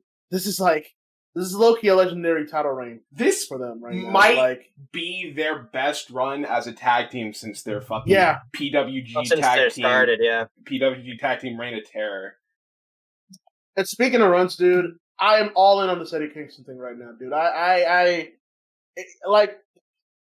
know wrestling can make people jaded in a lot of ways, and I don't blame people for that. But following Eddie Kingston since CZW and Shikara and Ring of Honor and other independent places, Impact too, it's like now he's here, dude. Like it took him this long. It took him this long to be a part of a mainstream professional wrestling company like AEW to finally get his flowers. It's like, in a way, for me as a fan that's been following him, it's like it's bittersweet because like this should have been happened by now. But I'm glad it's happening now because like this dude Eddie, man, like he has to be one of the top baby faces in this company, dude. And I'm just like sitting here like, man, when we get to New York and Queens, bro, man. I've already said my prediction is he's taking the belt from Miro at that show. You think so? I think so. I think Eddie winning I think he deserves a singles run. I think he as TNT champion could be really good. He could obviously put on a lot of good matches with it. Miro will have had the belt for a while at this point. And that's in front of the big New York crowd. Because with Eddie, it's like he doesn't really need a title. You know, he's one of those. He's in that Jake the Snake territory where it's like he doesn't need a title to be over. Like he can 100%. lose. He can lose, but it's like he'll even be probably more over than losing than he did winning. But honestly, like to your point, Adam, I think I wouldn't be mad at it. Like, well, like if we get down that road and we ask questions, fine. But I wouldn't be mad at it. Honestly, I wouldn't be mad at it. I literally think that you could do anything with Eddie Kingston at this point when you go into that show and he'd be over anyway. Like, 100%. But if you wanted to put the title on, then that's absolutely the best place to do it. Hell, people thought he and Penta won the tag titles here. I honestly thought so. There were some really close moments where I was like, yeah, this is it. Yeah. So, and honestly, that might not have been a bad thing either. So, I don't even know how you can really recap this match. Yeah, good luck, buddy. Fucking, there is like there's streamers everywhere. A destroyer through a fucking table from the apron from Penta. So sick. Good lord. There's a point where was it Nick who did the Hurricane Rana onto Penta on the tax when that was brought out? It was Nick. That was insane. Yeah. Legitimately just goddamn ridiculous. There was a point in the match where they hit their the back fist, but Matt dodges it, hits him with an enziguri, but Kingston battled back with a suplex and Penta tagged in. Penta connected with a tornado DDT. Matt, I don't know what submission hold he locked in though. But that would Nick did the cool spot in this match where he saw Matt was in trouble, but he couldn't break him up without hitting Matt. So what does he do? He just goes for a 450 on Rick Knox, which was great. Oh God. Of course though, this all would lead to what else? The goddamn Good Brothers, baby! Carson, Big Dangly coming out to save their boys. Yeah, until obviously once again, because it's the thing. It's the GTA spawner. No, we gotta bring this. We gotta play this scene right. So what had happened was, so they're doing the callback spot with Cutler and Penta and that, where he's got the two cans of cold spray. He's about to spray into Penta's eyes. But he remembered what happened that last time. He's like, oh, I don't know if this is a good idea, because last time I sprayed you, and I didn't want to do that. And Beth's like, shut the fuck up and just do it. And so he's about to do it. But lo and behold, fucking GTA spawner Frankie Kazarian out of nowhere again. And he's spraying. Where does that come from? He's spraying the cold spray and he can't let go. And he puts him through a table. That was wonderful. Cutler's been amazing during this whole thing, man. Frankie has also been kind of funny. Like, yeah, this Elite Hunter gimmick. Yeah, this Elite Hunter gimmick is like it's surprising getting over. Because like every time he comes out, he's getting a pop. Like this is really it's because he's like, where did you come from, Frankie Kazarian? All of a sudden, there's Frankie. I don't know where you came from, but you're here now. Unfortunately, Frankie wasn't able to be, the elite hunter he wanted to be. He got taken out by Gallows in this match. They finally get the one-up on Frankie after just, like, months of Frankie just constantly being a thorn in their side. Like I said, Nick hits a fucking dangerous-ass Frankensteiner onto Tax, onto Penta. Kingston breaks it up. But Kingston immediately gets double teamed by the Bucks. I believe Matt puts thumbtacks in his mouth. Super kick the thumbtacks right out of Kingston's mouth. Old school Bucks. Get the victory. 1, 2, 3. Bucks retain their titles. Fucking insane main event here. Again, this is 3 weeks in a row. Banger, banger, banger main events. Yeah. You are on a hot streak right now. Dude, Dynamite before the pandemic, between January and March of 2020, maybe some of the greatest wrestling TV I've seen in a long time. Like, that shit was like, I know it's been a while, but when people go back to that period where Dynamite was just on all cylinder, it was something to behold. I think they're about to make it, like, play catch up. I think they're about to make it work again, because like this show, if you realize we haven't really said a lot of bad things, because there really wasn't. No. Because this show was basically just giving you a good professional wrestling show and entertaining the crowd, and they basically killed two birds with one stone. That's all I ask as a wrestling fan. Just entertain me and give me good shit to go out with. That's it. That's all I ask. But great stuff. The Bucks are look, they're tag team of the decade. It is what it is, and they may very well be tag team of all time when this run's done. But yeah, Kingston was great, Penta was great show, man. I got to be honest with you, just a great show, and hopefully they continue this momentum, because right now they have momentum. Like this shit is scaring me again. Like this is crazy. Yeah, absolutely. Well, I mean. Or on the other side of things, they're getting 1.4s. We're getting to a point where I think AEW is going to creep in. Not anytime soon, but I feel like it. Listen, they were able to get 1.1 before, and if the other company is getting a 1.4, that's really close. Those demos.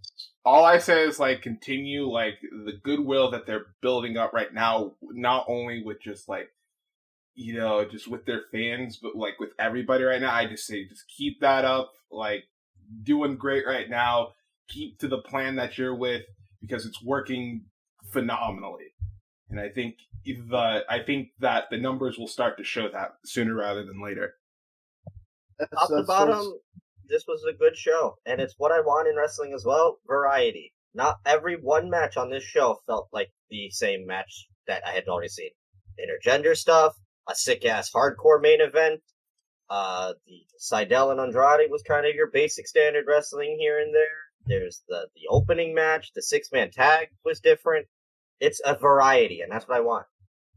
Just add as highest point to, like, the fans are the lifeblood of this company. Like, at the end of the day, as long as you don't insult your audience, as long as you don't treat them like they're not worth shit, or like they didn't help in building this promotion, they can't lose. This is one thing Jones really don't understand. Like, they can't lose because the fans want to see them win.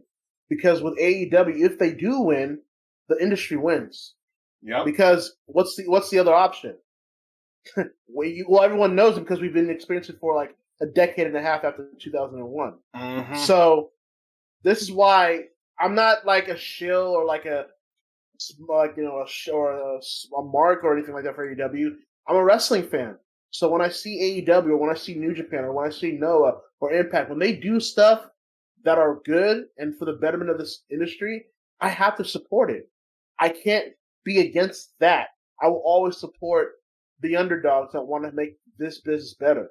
And AEW, to me, are doing that the right way because I do believe collaboration is the future of this industry. And AEW are leading the charge, and they're not stopping anytime soon. The only time they're going to be stopped is through self-sabotage. That's the only way at this point they can be stopped. But other than that, they're here for a long while. Get used to it. It is what it is. Mm-hmm. And so that was our eight. Oh, it feels good to be elite. No, we're not. Damn it. All right, so that's our AEW Road Rager. God damn it, Road Rager review. Now we move on to our next segment. We're gonna run down some wrestling news just really quickly here. Normally when we do things, thank the Jesus, we actually had a pretty normal week. Except for one sad thing that happened. Yeah, which I was going to bring up. Normally when we do the news segment, it's just news from this past week. But unfortunately, today we got some pretty bad news. One of our own in the wrestling community passed away. Mr. Wonderful Paul Orndorff passing away at the age of 71, I believe. And I believe most wrestling fans will know him as one of the men involved in the first ever main event for WrestleMania. And just that alone, knowing that you have that type of legacy, like first ever WrestleMania main event, it was with Piper, Hogan, and Mr. T of all people, like that just in and of itself, that just puts you on a level in which most people wish that they could ever get. But a lot of people say, if it wasn't for Hogan, Orndorff was probably going to get that spot of being one of the top guys in that company. A lot of people have said also that, if it wasn't for the Hogan and Mr. T thing, I think the original main event was Snuka and Orndorff. Mm-hmm. So this company obviously had a lot of stake. It's sad, though, that was pretty much his crescendo. At least in my opinion, I can't think of what much else he did afterwards that really stood out. Well, I'll say, when I was growing up, I didn't get to watch Orndorff during his small WWE run, so I always assumed that Orndorff was a WCW guy. That's where I mostly knew him from. Mm-hmm. Anyone that can carry Paul Roma to a team, to always give them credit. I always have to give them love for some reason, but all that aside, though, Paul Orndorff, very charismatic. For some of you that are listening, go back and watch when he turned on Hogan. It was great. It was great the way that the crowd built up to the way that people despised Orndorff after that on Hogan. In a lot of ways, Orndorff was part of aiding Hulkamania running wild, if you really want to get into that. But it's sad. You never want to see a legend, let alone someone that you grew up with, pass away. And Paul Orndorff, he's somebody that will be greatly missed with a lot of people that followed his career. I know he was on Raw a couple of years back for, I think, Hogan's birthday, I think. And unfortunately, you hear things that, Orndorff was his health wasn't all that great recently. So, but, rest in peace to Paul Orndorff. Another segment, go ahead and go watch the Fall Brawl 94 segment that he did with Dan Spivey. That's another one. Oh, fucking hilarious. Fucking hilarious. And obviously go to his theme song, WCW. fucking wonderful, Mr. Wonderful. But yeah, no, good. But yes, not shout outs, but condolences to his family, his friends, and his fans of the late great Mr. Wonderful Paul Orndorff. He will be missed. Yeah, absolutely. Also, unfortunately, in bad news, we got more. As those most of you know, Bayley was recently. Oh yeah! What a terrible thing to happen. Announced she's going to be out for the remainder of 2021. Going to be out for 9 months with an ACL tear. With an ACL tear that she sustained during while she was training for this Sunday. Yeah. What would have been this Sunday's Money in the Bank against Bianca Belair. What a damn shame for such an incredible run during the pandemic era for Bayley that she's not going to get to be in front of fans again for a whole nother year. Mm-hmm. And she was one of those people I thought was going to strive now that fans were back, because she has been just hitting all cylinders. Yeah. Damn. A week before they go back live, huh? But you know, with Bayley, I mean, just to be honest, like with Bayley, there were times where like I didn't enjoy many things that she did, but for the most part, she was definitely one of the MVPs of the Thunderdome era. I think Bayley has reinvented herself to be a more dynamic character compared to before. I think with Bayley too, she's become really the good worker as well. Like, you know, if you've ever watched her like out here in Northern California, everyone knows how good of a worker she was. You know, obviously Shimmer as well. But yeah, Bayley, it sucks because now that is a big hole that's being left now without her there. I mean it's in, and I know Sasha's coming back anyways, but I think Bayley even more than Sasha, in my opinion, was the glue of that roster. I think was the glue of that division, really keeping things together. And now that you don't have that anymore, it's like, what else can you do? There are some people who have said maybe give her the CM Punk treatment, let her be commentary on SmackDown since she already does well with Pat and Michael. Just keep her around. You know, she can still do Ding Dong Hello. Keep her on TV like they're doing with The Miz right now. Yeah, so like I hope that happens at least, where they're like, you know, you're such an asset to what we can do. Like Miz TV still happens and Miz is in a wheelchair. Ding Dong Hello could still happen and she could be on the couch. Put her on commentary. I think she can do good with that. And it's another woman on commentary. It's always a good thing, and you know, have the analysis. Also, I think her and Pat McAfee would make Michael Cole's life a living hell, and that's always fun. She would easily be like second best commentator next to Pat McAfee. But so I hope they still use her. Yeah, I agree with you guys. I think commentary wouldn't be a big thing to ask her to do, but I think the important thing is just to make sure she can rehab quickly or as effectively as possible. So that way, I think around this time, like, you know, she'll be back maybe around Mania next year, and hopefully, and because you know it'll be in California. It's going to be in her home state. That's right. And I think, look, with an ACL, man, that's no joke, man. If you've ever been an athlete or if you've ever, like, done things athletically, it's like, those ACL tears, man, even if you do recover, like, you never are the same again. So hopefully it's not the end of Bayley's career, if you will. But speaking of ACL tears, a woman who's had a lot of them, now that Bayley is out, SmackDown all of a sudden is like, well, we need women. I know this is how you probably were going to bring this up, but it's a good transition. SmackDown debuting 3 new women all of a sudden in Shotzi Blackheart, Tegan Knox, and the coming soon Toni Storm. Also, Mia Yim's looking to make her official return to SmackDown now that she has her name again. So that's 4 fresh females that are going to liven up that roster. Are they officially just Shotzi and Knox? Yeah, I guess so. Are they? But does that mean? No, it's Shotzi. I think it's Shotzi and Tegan. No, is she still? Is that the team name, or are they now just Shotzi and Knox? Because they kept calling her Tegan Knox on commentary. I think it was Mike Johnson or Dave. It was either one of them, but they basically said Shotzi and Knox. So that's like basically going to be down to one-word names. Sure, whatever. I'm happy for Tegan. She's well deserved of finally getting the spotlight. She is so good. Watching her since she was Nixon Newell, she has a lot of star potential, especially with a crowd. I can see her being like a big baby face. Tony, I can go on and on about how much Tony deserves to finally have that main roster spot because I've always believed that she should have had what Rhea Ripley has now.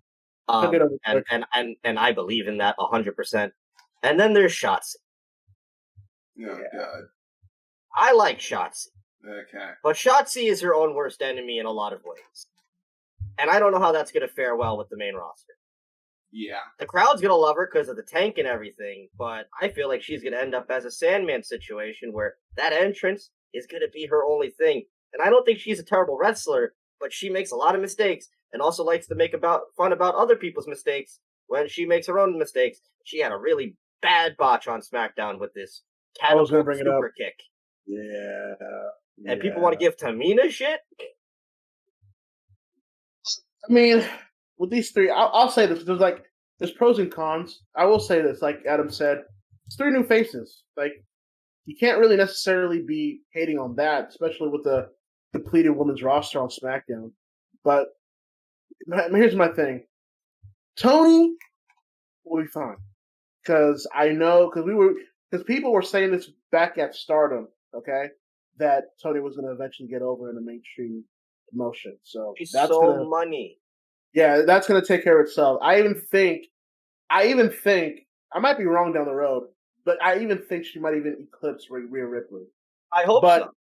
But yeah, Adam knows. But it's like, there's a lot of intangibles with Tony that are going to work for WWE. I will say that. Now, correct me if I'm wrong, because I don't really follow NXT like that, but I thought Shotzi and Ember were the team. And Tegan just returned last week. You would be very much right, sir. You would be very much right. And then Tegan comes back, setting up a feud with Candice. Yep. So they get called up on Friday. Yep. Do you want to? Do you scream panic button now or later? Yeah, that's kind of what I was leaning to too. Like, I'm all good with them getting opportunities here to get called up, but the main roster, the NXT to main roster call-up ratio is bad, and I have no faith that this is going to be any turnaround towards that notion. I think this was a panic button situation because they found out, oh shit, we actually did lose Bayley. We actually need to do something here. Let's just call your best NXT talent up. Whatever, fuck it, just call them up. So that's basically what happened here. I wish they would have figured this out a while ago, because this would have been helpful. That way, if Bayley did get hurt, you could transition others into it. But it's been done now. We have a draft coming up, or I guess we did until it got pushed back and rumoredly to October. But now it's like time to start doing some stuff. I called it. I called it with Bianca. I knew Bianca would be the star out of the three champions between her, Rhea, and Raquel. Oh, absolutely. I called that because I could see it. And to be fair, like, WWE doesn't make stars, but at least they're making the effort with Bianca. I'll give them that. So, she was at the ESPYs with Sasha, so I gotta at least give that credit. They won that shit. Well, they paid for it. But I'm just saying, like, what I'm saying. I don't know nothing. But I'm saying they won players around. They won an award for the best WWE moment. Like, come on. Yeah. Oh, whatever. I'm trying here.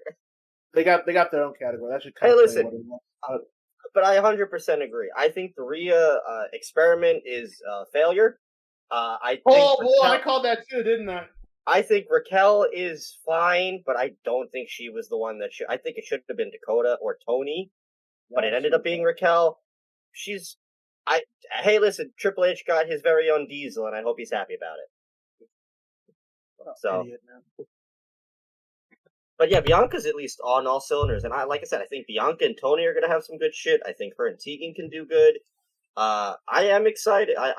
I'm very happy that Liv Morgan's getting a push. So. The way they did it, though, to be fair, like, fucking stupid. It was stupid, but they were like, shit, our girl just went down. We have, 2 hours. What do we do? Fucking beat two people. Like you fucking beat two people that were in the Money in the Bank, and then you don't get it until you have to get in. Like what the fuck? But yeah, I think that's leading more towards to a Liv and Sonya feud when Sonya finally comes back, but that's for another day. But yeah, so all of these call-ups, of course, we've been hearing lately about these NXT dark matches that people have been having. Bronson just lost the North American, so I think he's on his way up already. I think Cross is probably going to lose it to Gargano, but that's a whole other can of worms for NXT. You better not. For his sakes. I think Scarlett was even tested in ring as well, so that's interesting. Well, listen, they lost Lana. They need a new one, right? So not even that, boy. Cross better be staying in NXT for a while, man, because I can see the writing on the wall, bro. I can see the Mark Mirror writing on the wall, baby. He's gonna get exposed real quickly. No, he's gonna get overshadowed by Scarlett. Dude, did you watch that entrance from the main event, bro? I did. I don't want to talk. It was the saddest thing I've ever seen. I don't want to talk about it. Bro, we have done CAW entrances that are way better than that shit. That was mind blowing to me, bro. Like you just look like an average dude. I was flabbergasted. Fuck, no Scarlet, no smoke, no entrance. Just walking in there and just posing with the what? Yeah. Even if it is main event. Yeah. Even if it is main event, that's your fucking NXT champion. And you just put him out there as he's just some generic call. Like, what the fuck? Yeah.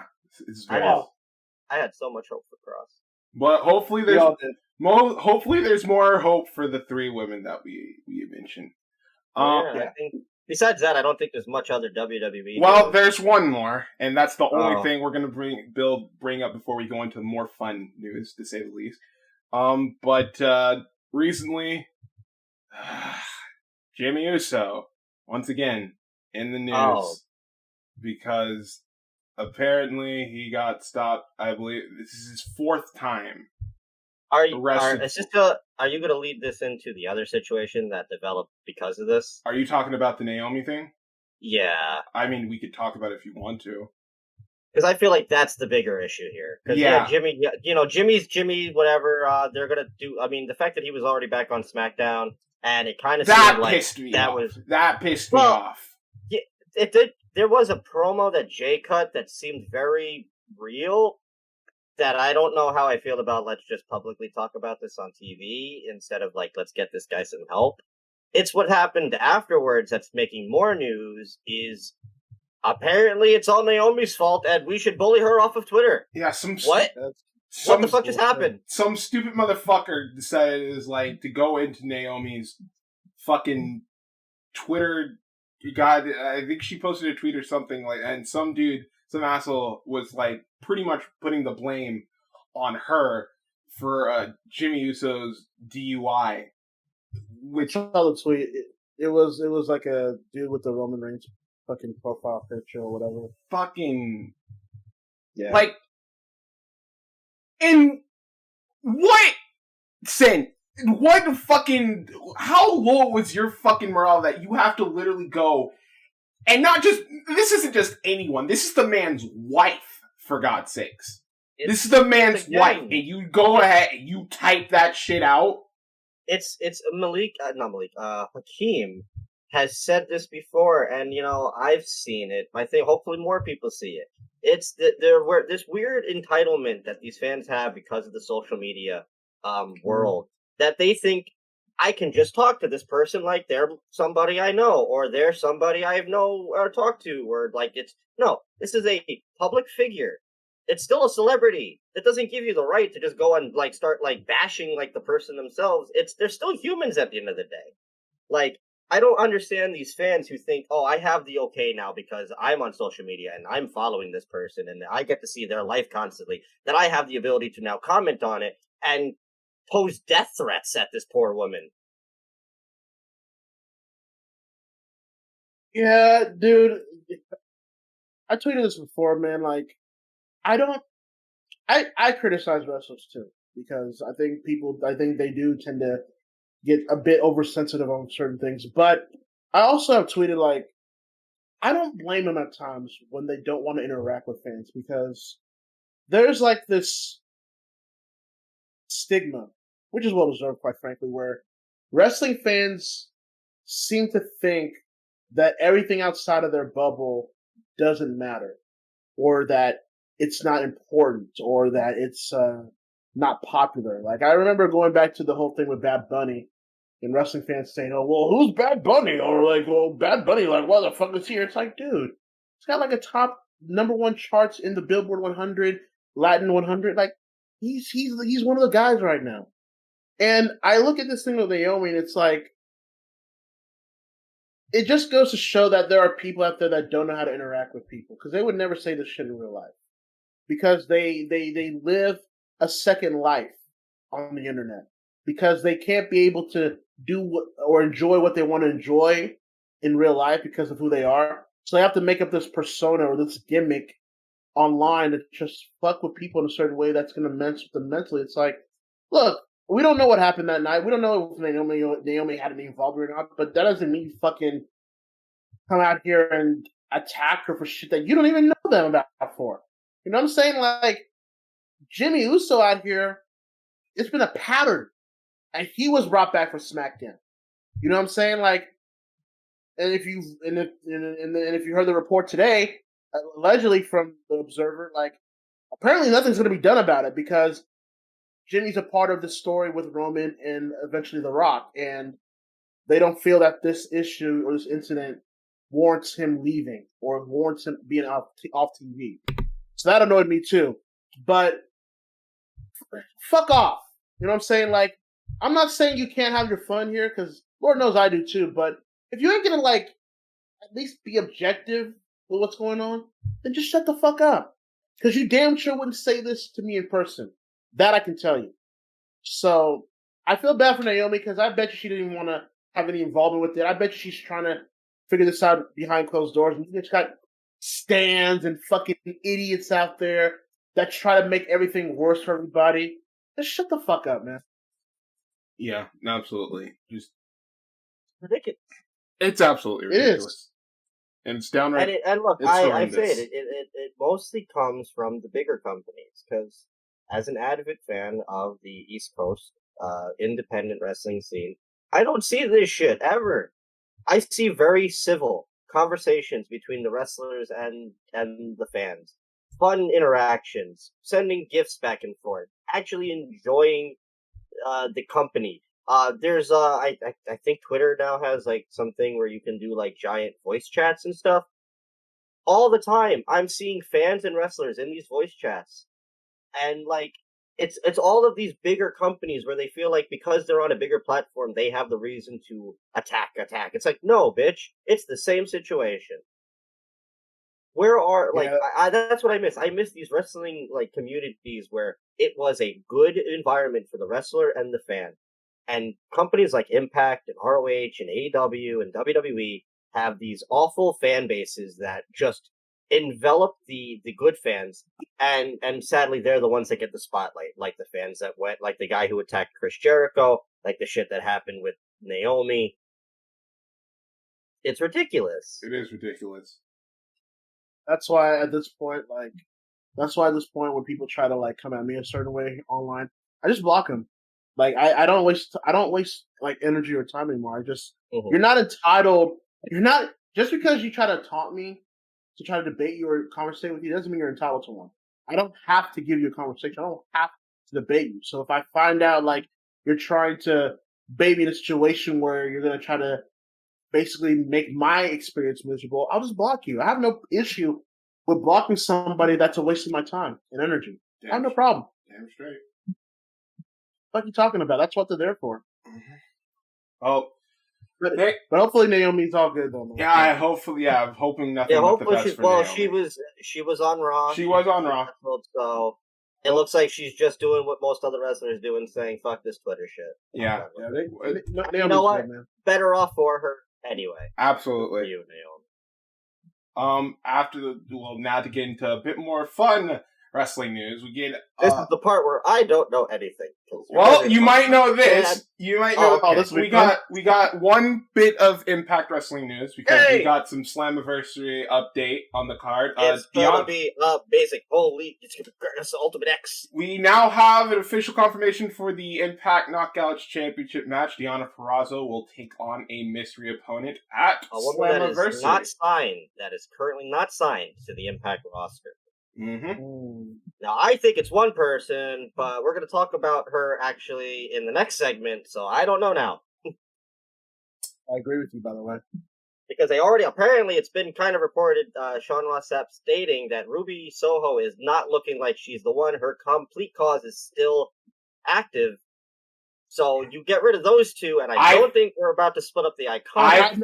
I never thought it was Ruby. I knew she was probably going to head to All Out for AEW. So I've heard a lot of the Iconics. I've heard a lot of people saying that Mickie James could be just so that they have like this thing so they could promote their whole all women's NWA pay-per-view that's coming up soon.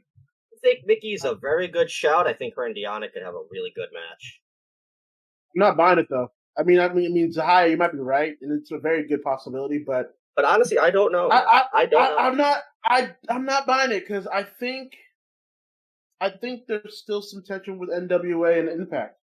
I think with Billy and the whole situation with Anthem, I think unless Mickie James has that much goodwill at this point, I just don't think with Billy and especially Aldous too. Like, I don't think Mickie would be allowed to go there unless she wins the title outright, which I don't think would be the right decision. But I know also people are saying Tessa dead that right now. I don't see that happening either, especially with the way she left Impact too. That's not going to happen. I've heard rumors of Britt, but I don't even know how Britt would be in a position to face Deonna like that. So I know you guys are going to talk about it, but I do think it is going to be her once you get to her though. But I still think it's going to be her.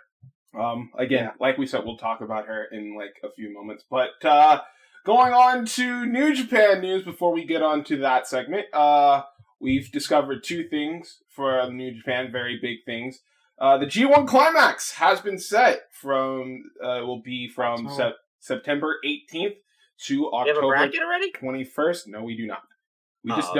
We just know the date of when it's being taken place because the Olympics is currently going on in Japan right now. So which will take priority. Yeah. Yes. Yeah. So very happy for that. But bigger news, we got the full card for New Japan Pro Wrestling Wrestle Grand Slam in the Tokyo Dome. Which there's gonna be a rumble, so I'm already cool with it. It's gonna be taking place Sunday, July 25th. A bad rumble is a good rumble to me, damn it. So I guess I'll just run down the card here. We'll can't be worse than Stardom's. It can't be worse than Stardom's. I can't. I don't. I didn't watch it, so I can't comment. Here's the thing. Good. Opening match: KOPW New Japan Ranbo. Now, here's the thing with this Ranbo. Since it is for the KOPW trophy, it is not going to be any ordinary Ranbo. There are stipulations in which Yano has picked out for the fans to choose. Either suggestion number 1, New Japan Ranbo, but everybody is handcuffed. I love that. Or suggestion number 2, New Japan Ranbo, but everybody wears blindfolds. Love that. You could so I just found this out. You can go on to the New Japan Pro Wrestling Global right now. Global Twitter. Yeah. I put my vote in for the blindfolds, but it seems like the handcuffs. Oh my god! Is like, did I book this? Probably. Sounds like a Madhouse match for me. Yeah. Oh my god! Jesus Christ! Oh, I'm even more invested now. Best part ever. I don't see Yano losing this. This whole thing was made for him, and I don't see it not being made for him. Okay. If nothing else, it should be fun. Yeah. My excitement just got even higher. First match of the night, IWGP Junior Heavyweight Tag Team titles on the line as Rocky Romero and Ryusuke Taguchi, the coaches, take on El Phantasmo and Taiji Ishimori. I guess just coming out of this, considering he just lost his championship match against El Desperado, I'd probably give this to Ishimori and Phantasmo.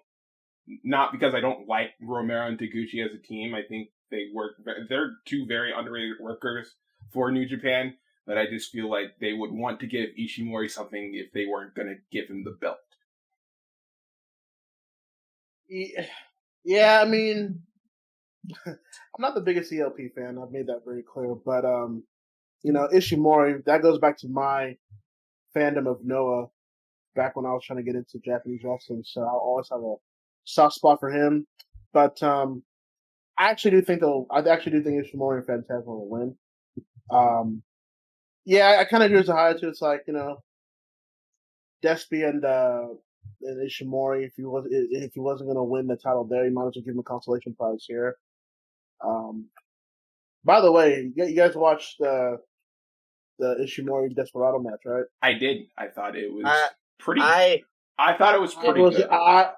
I was a little disappointed. I was a bit. I thought they'd do more, but I don't know. I like it when El Desperado plays the face side more when it comes to these heel versus heel things, and I don't think they really tapped into that very much. It was just a very heel versus heelish match, so it was what it was. Yeah, I just thought the beginning was slow too, man. Which I don't mind because I know Despy usually picks it up, but this was particularly pretty slow for my liking. But yeah. And then the crowd too wasn't helping. I mean, I know that can't be helped, but fuck, man. We really need to get these crowds making noises at some point because it's getting ridiculous. I can't keep up. Once you go through the whole Wrestle Grand Slam card, I actually do want to mention New Japan as a whole afterwards. But okay, that's no problem. But this being leading back to Desperado, we got the IWGP Junior Heavyweight title match confirmed. Robbie Eagles will take on El Desperado for the title in the Tokyo. Very big opportunity here for Robbie Eagles as well. Fighting in the Tokyo Dome for the Junior Heavyweight Championship match. Very happy for him. I thought these two had a very good match back in the last year's Best of the Super Juniors. Yeah. So I'm very interested to see how these two tangle up. I have seen a lot of people speculate that Eagles is probably going to go to the United Empire, which I'm hoping that's not the case. Yeah, I don't know if that'd be the move for them to do right now. I think they're very much in need of a true babyface junior heavyweight at the moment, considering what's going on with Hiromu and that Ospreay is no longer a part of the division. And I think Eagles could very well be that guy. Agreed. I think I know why the reason would be from the turn, but I don't think, especially with Eagles, who I think they were going to give him a strong push. He was getting a strong push even before the pandemic even struck. So yeah, I think just roll with that. I think he's going to show out. I think he wants to really prove that this is going to be a match where he can deliver, and I think he will do good by those expectations, but. Yeah, I agree with Zahai. I think he should be the top babyface of that division at the moment, yeah. We got a special singles match as Kazuchika Okada takes on Jeff Cobb. This coming off of the whole Summer Struggle tour where these two have just been going at it. Cobb just pretty much on the roll of his life right now. Considering his match with Ibushi and his fucking awesome match with Shingo back at Wrestle Kingdom, and just continuing with this match with Okada, they're really putting a lot of trust with Cobb, especially after what happened with Ospreay. Well, to be fair, like Cobb is starting to finally figure it out because I thought last year I wasn't a fan of his G1 performance last year. I think with Cobb too, I don't know why people didn't think Cobb Ibushi was the better match. Hey, listen, I love Shingo. I love the moment he got with him winning the title finally. But I thought Cobb and Ibushi was the better match. That match was insane. That match was great. That might have been a personal best for Cobb, quite frankly. And then you mentioned him as his match with Shingo. Like, Cobb's on a run right now, and I think him having a great match here with Okada would really solidify that. You got to also question with Okada if he's 100% at this point. I know with the COVID diagnosis and a lot of other things, nagging injuries, that he's been kind of working hurt. But you've got to wonder how well he could be to put on a stellar performance against Cobb. I think this will be a sleeper match. This might end up being match of the night, in my opinion. It very well could be. After that, we got a rematch for the IWGP Heavyweight Tag Team titles as the current champion Sonata and Naito take on the challengers Zack Sabre Jr. and Taichi Dangerous Tekkers. This coming off of their the last summer struggle tour where Sonata and Naito beat Dangerous Tekkers for the titles in what I thought was a fantastic tag team match. So very much looking forward to their rematch. I don't know if this is going to be a thing where they just ping pong the belts between the two for a while, and I hope it's not that. I'm hoping that Naito and Sonata actually get a definitive win here to solidify that they're an actual tag team moving forward. Yeah, but I mean, would you want that, or do you want another pointless long God reign? You know, that's kind of where we're at with this tag team division. God, I know. I know. Either option isn't all that great, but like that's kind of where we're at. It's like the belt might be trading back and forth for a while, but I agree probably not to do it tonight. Probably not to do it for this show. Let Naito and Sonata get a little bit of a run, if you will, and we'll see where that heads us. But yeah, the last thing I need right now is Tonga, and Loa fucking getting that title again. Mm-hmm. All right, that's all I ask. Absolutely not. And in our main event, the IWGP World Heavyweight title on the line as Kota Ibushi takes on Shingo Takagi. This match should have happened beforehand. You're right. But they wanted to give it to Ospreay, but whatever. So, yeah. Whatever circumstances, we're actually here now. I cannot wait for this.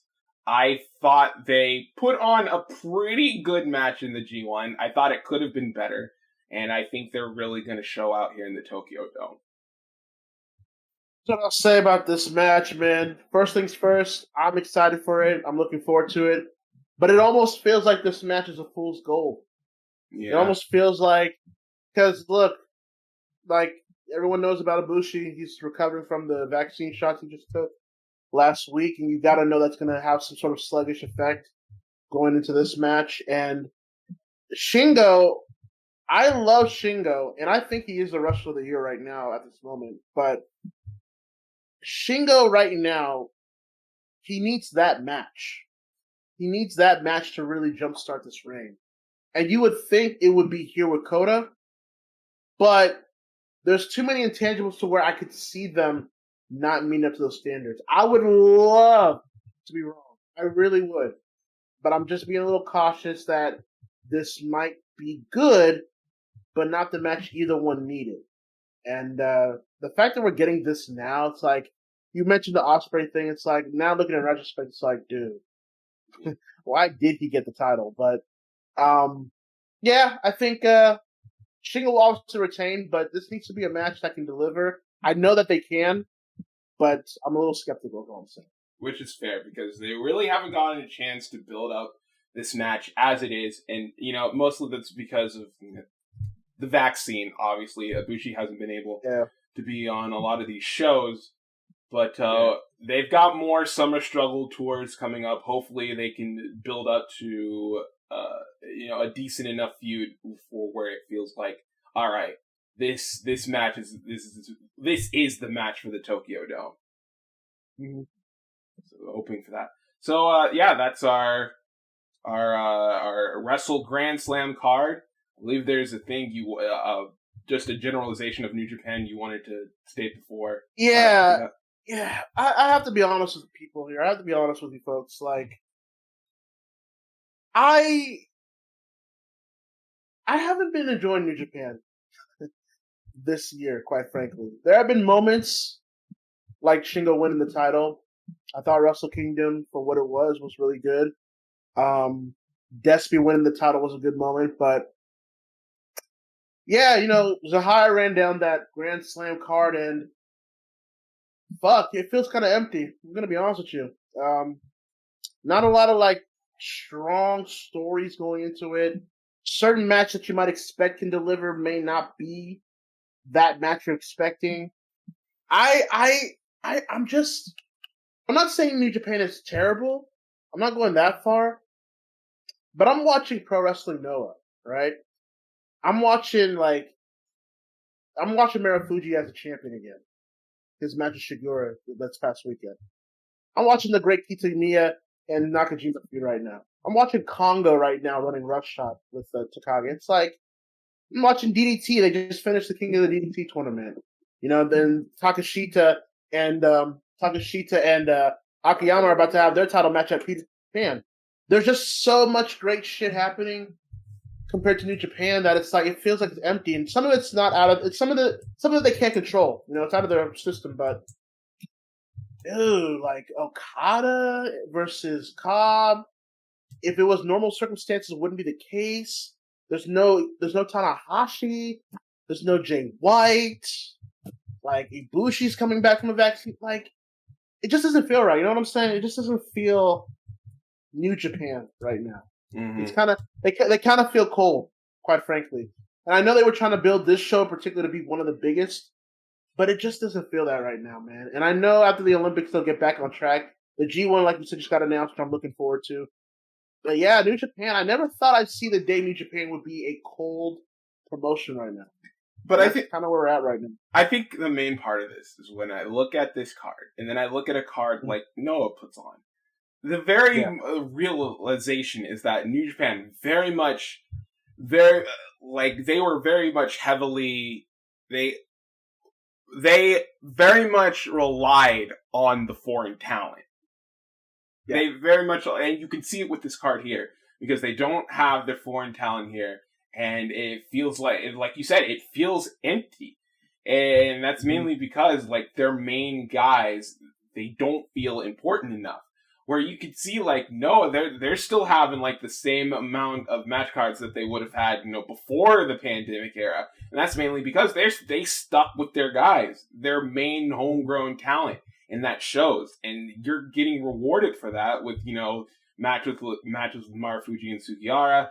Like, you pay for Noah. And it doesn't feel like with New Japan, you're paying for New Japan. You're paying for the people outside of New Japan, which is the issue. Dude, we just watched the Cage War. We just saw the Cage War. That was fucking awesome! Fucking talking about. We're watching Nakajima. Bald, shaved Nakajima being a fiend is fucking money right now. Absolutely. I don't know what you guys are talking about. Fucking Kongo and Kano fucking around with Takagi and DDT this past with the festival and shit like that. Fucking, Marufuji and Shigura just had a fucking war this past weekend. Like, shit's happening in Noah right now. I enjoy Noah right now. I've been quiet for all of the Japanese wrestling talk because I don't watch a lot, but to piggyback on the DDT thing, did I hear right that the greatest team that I could ever think of imaginable, Atsushi Onita and Maki Ito, are having a tag team match at some show coming up? Not just... Yeah, go ahead. It's not just a tag team. I think it's like a six team 8-man fucking death match. Yep. Sure. Okay. Maki Ito and Onita? Yes. Yeah. Yep. They got Inowa. I think that's for Peter Pan, right? That's for Peter Pan, right? I believe so, yeah.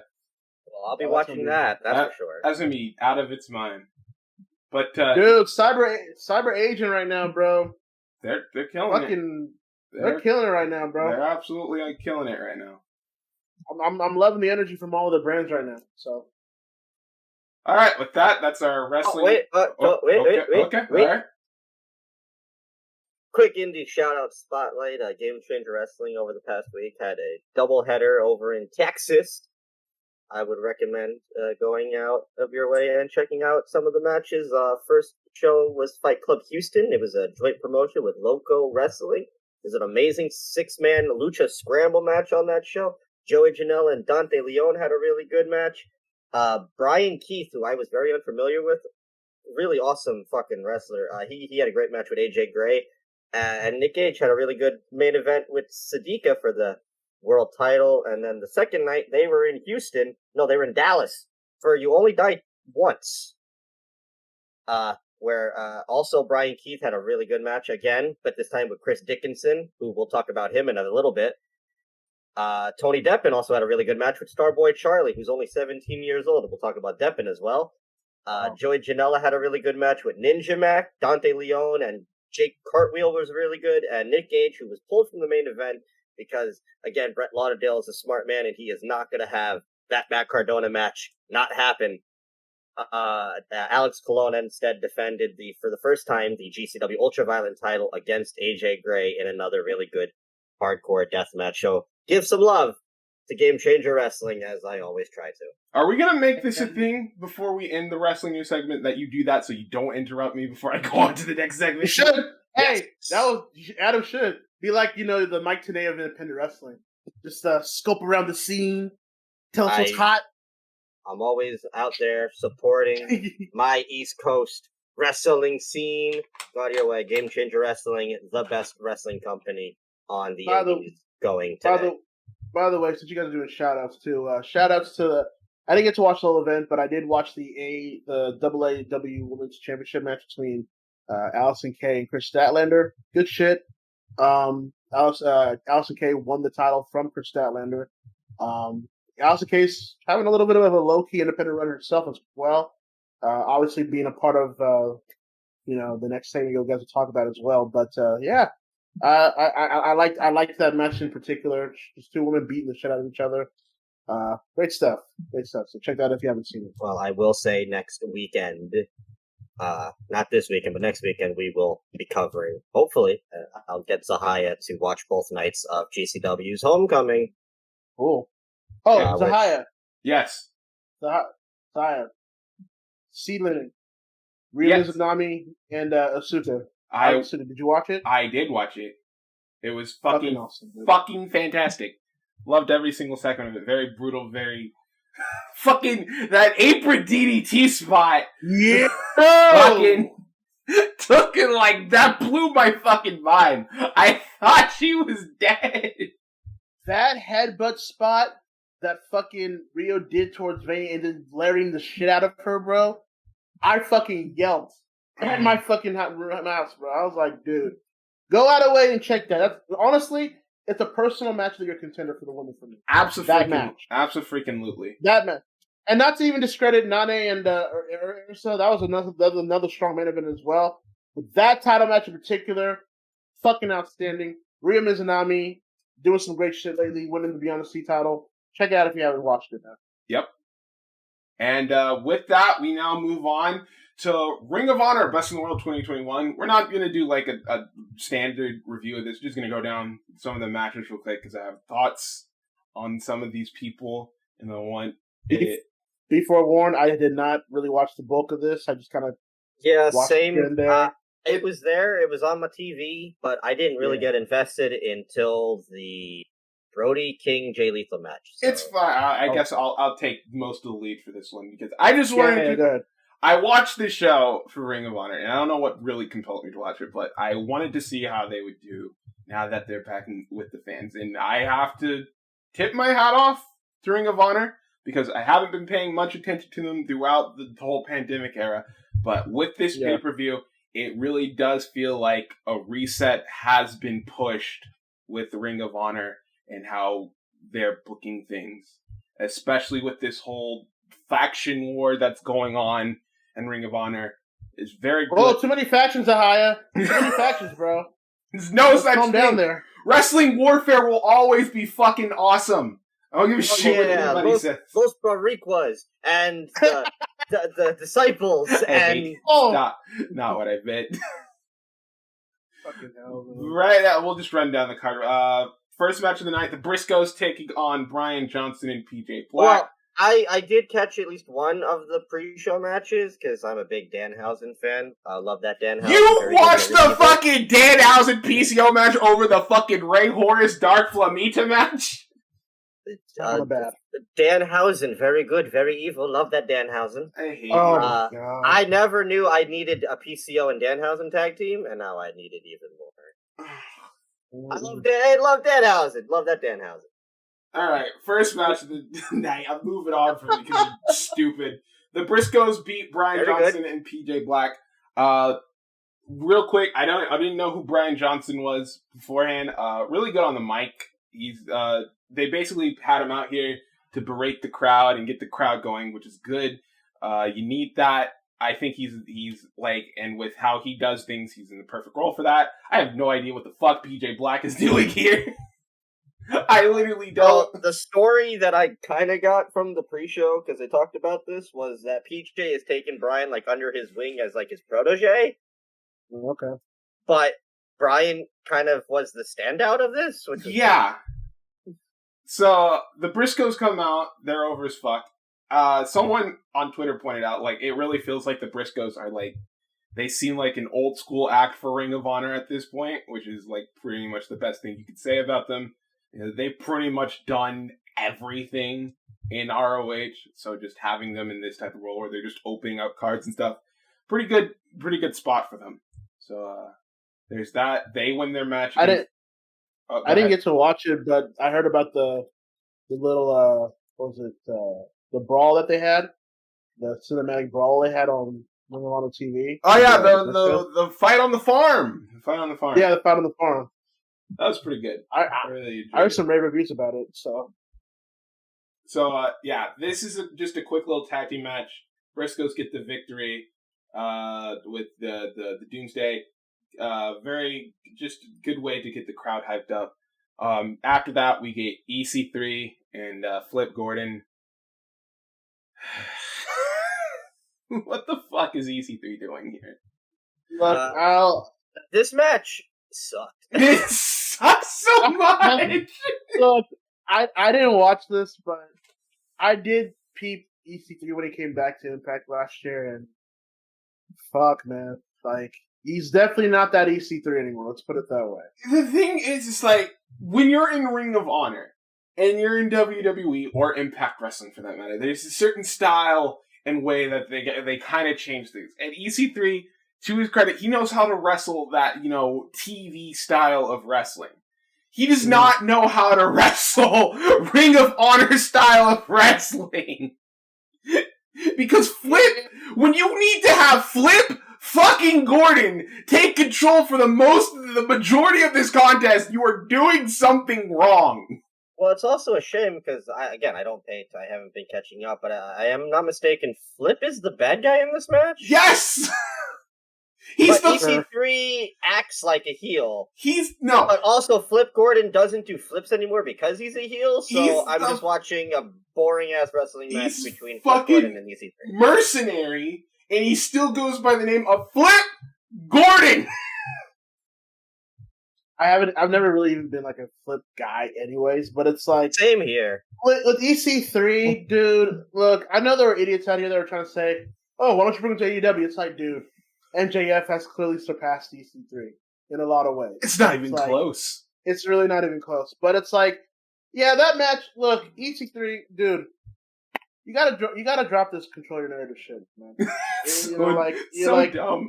Honestly, it's cringe. It's just like, I tried to give it the benefit of the doubt last year, because I was weird. I wanted to see where it was going to go, but then once you figured out where it was going, it's like, dude, this is bad. Because it hides his charisma. It hides the way he can really try to be a energetic wrestler and a very dynamic personality. Now he's just like a boring, one-dimensional, monotone character. And then you gotta be the one to fight Flip Gordon? What the fuck has he been doing since All In? So that's what you get. Actually, from the commentary, because I had heard it, he's actually got an upcoming world title shot. But he lost this match. Flip? Yes, Flip. Of course. Flip fucking Gordon? Yes, Flip Gordon has a world title match coming up. But he lost to EC3. God damn it.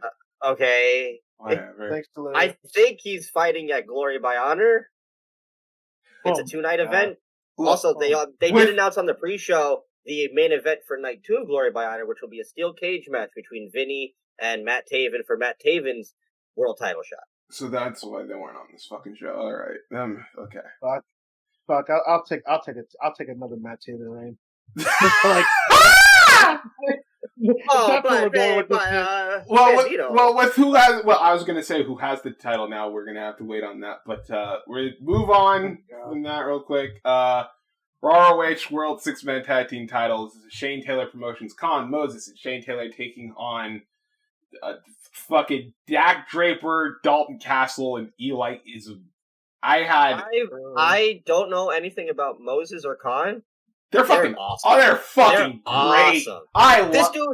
This Khan dude does a jackhammer off the top fucking rope. It's crazy. Besides that, I didn't pay attention to any of this because I don't know what the hell was going on the other side. So the story of the match was supposed to be that Dalton is taking Dak Draper and Eli Ism under his wing because he sees something in them as a tag team that probably brought out.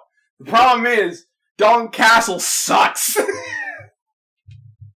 I didn't want to say it, but no, he's literally the worst. I think Dalton is past. No shit. He needs to leave and go somewhere new. And where would he go though? Impact. I guess. That's not. I think. Look, I think Dalton has a lot of charisma. I think he could be a great manager role if that's something he ever wanted to do. I think I feel like that could work for him. I don't know who was the bad. Were they the bad guys? Dalton Castle. I asked myself that a lot tonight. Dalton Castle was the bad guy, I think. Eli Ism and Dak were trying to win, but Dalton was like, "No, it's a showcase." But are Shane Taylor their faces? I guess. I don't know. Because the crowd loves them. Yeah. The crowd was hot for them, but I got heel vibes, but I don't know. Again, I said that a lot for these matches. Like, who am I rooting for? All I got Shane Taylor's pretty good too. Like we all knew Keith Lee was going to be the star out of it, but Shane Taylor can hold his own though. Dude, he's been fucking solid ever since Keith Lee left. Like they've really given him his own platform, and I gotta give ROH credit for that because he's doing very good right now. Yeah, I was extremely impressed by all three of that side of this match, and then the other side, no. Yeah, absolutely not. But yeah, shout-outs to Khan with that jackhammer off the top rope. I've never seen that. Dude, shout-outs to Moses for doing the fucking Ric Flair bump in the corner and then doing a fucking cannonball senton. That was awesome. But, yeah, after that, we got a last man standing match with... this match was boring. Josh Woods and Silas Young. Yeah, this match I was bored by this because last man standing matches are boring. Fucking, I don't know who the fuck Josh Woods is. Silas Young has been doing this fucking last real man gimmick forever. Ever, yeah. Another guy that needs to change it up. It wasn't and he's another guy like back when they were at their peak. Like, put it this way, remember, like, it was Silas, Dalton, and Adam Page, right? They were just kind of there at the peak of, like, when they were making their way up the card. It's fucking night and day, bro. I mean, I don't even have to mention Hangman where he's at right now. It's exactly. And it's absolutely. Silence is like, it might have worked 5 years ago, but now it's like things have changed so much where it's like, it just comes off as passe. It comes off as dated. And dude, I don't know. Man. Dude, I remember everyone's reaction to Adam Page joining the Bullet Club when that first happened. They hated it. Everyone was against it. They were so fucking against it. Now look, the motherfucker. I was against it. But, like, Josh Woods is a guy that apparently the W had him once, then he got let go, and then he ended up here in ROH. And for all of what I can remember, he's always been attached to Silas. This feels like a feud. If I'm not mistaken, this started pre-COVID. This feud started. Like, because they were like in a tag team, but they were one of those like, oh, okay, kid, I'm going to take you under my wing, and I'm going to teach you how to be a rough and gruff guy, and you're too much of a showman. And then we get this bored-ass last man standing match. Fucking whatever. I didn't care. Josh Woods won, whatever, I guess. The ending was really cool. He did a German table. Yeah, through the table. That was awesome. That was pretty good. That's about it. Personally, I do think, like, this roster needs a kind of an overhaul. Oh, I think, yeah. You know what I mean? Like, I think unless you either want to revamp your character, or I think it's just time to let them go. Yeah. You need to listen. They need to start signing some people. They need to start picking up some of these talents that got let go and start trimming the fat of people that it's like, hey, Silas, you've been here for how long? Your peak is peaked. You're not going any higher. Or just sign people that have been appearing on Dark and Elevation, because AEW can't sign all of them. Exactly. So fucking give them a try, because the whole point of Dark and Elevation was to give them a spotlight so others can look into signing them. That was like we or Impact or whoever. So give them an opportunity. It's not like they're not like worse than the ones you're putting out right now. Let's put it that way. That's why, like, I look at the last 5 matches of this card, and I look at the beginning, and the beginning is very old school ROH. Here's the same guys doing the same shit. But the 5 main event matches after this all felt fresh and new, because there was different guys that have never really had ROH, like, time and stuff to do. And, wow, these last 5 matches all killed it in my mind. Yeah, absolutely. Which, now we will get to the first of the 5 matches. Brody King taking Jay Lethal. Yeah, taking Holy shit. Jesus Christ. Holy shit. This is great. The story of this match was Brody King is a monster and Jay can't keep him down, and they still gave us a great match on top of it. It was so good. So it just basically starts out with, like, Jay's trying to have a wrestling match, but Brody's like, no, this isn't a fucking wrestling match. Like, I'm out here to fucking kill you. And so Jay's like, all right. That's how he takes the straps off. Literally a minute into the match. Already straps down. Then we're off to the races. Hits a fucking lethal injection for a 1 count. Count. This whole match was basically to set up, like, Brody King is that fucking dude. And he's got to be the next man in contention to win the title. He has to. In my opinion. I think they feel bad for Brody in one sense because of everything that originally happened with the Villain Enterprises thing going south. Yeah. They gave him his own stable, which has, like, 3 amazing guys in it. I do like it, by the way. You know, Violence Unlimited, what an awesome name. Yeah. I think they have a lot of stake in this Brody guy going forward. And the fact that he got a clean victory over Jay Lethal on pay-per-view, not only clean, that says something to me. Killed him. Dominant win with this Gonzo bomb. Yeah. To me, that says something, because ROH is not like the W or any other place where it's like they don't have you beat a big name like this for no other reason besides, hey, you're next. And this is Jay Lethal, essentially the franchise player of this company. Yeah, it's Adam, because, like, the thing I have with Brody King with ROH was the same thing I had with Moose in Impact. In the sense, like, you need to pull the trigger now. Like, now that you have them within your grasp, you need to pull the trigger and make them the world champion. They've been there long enough to where they're credible enough to be the top guy in your promotion.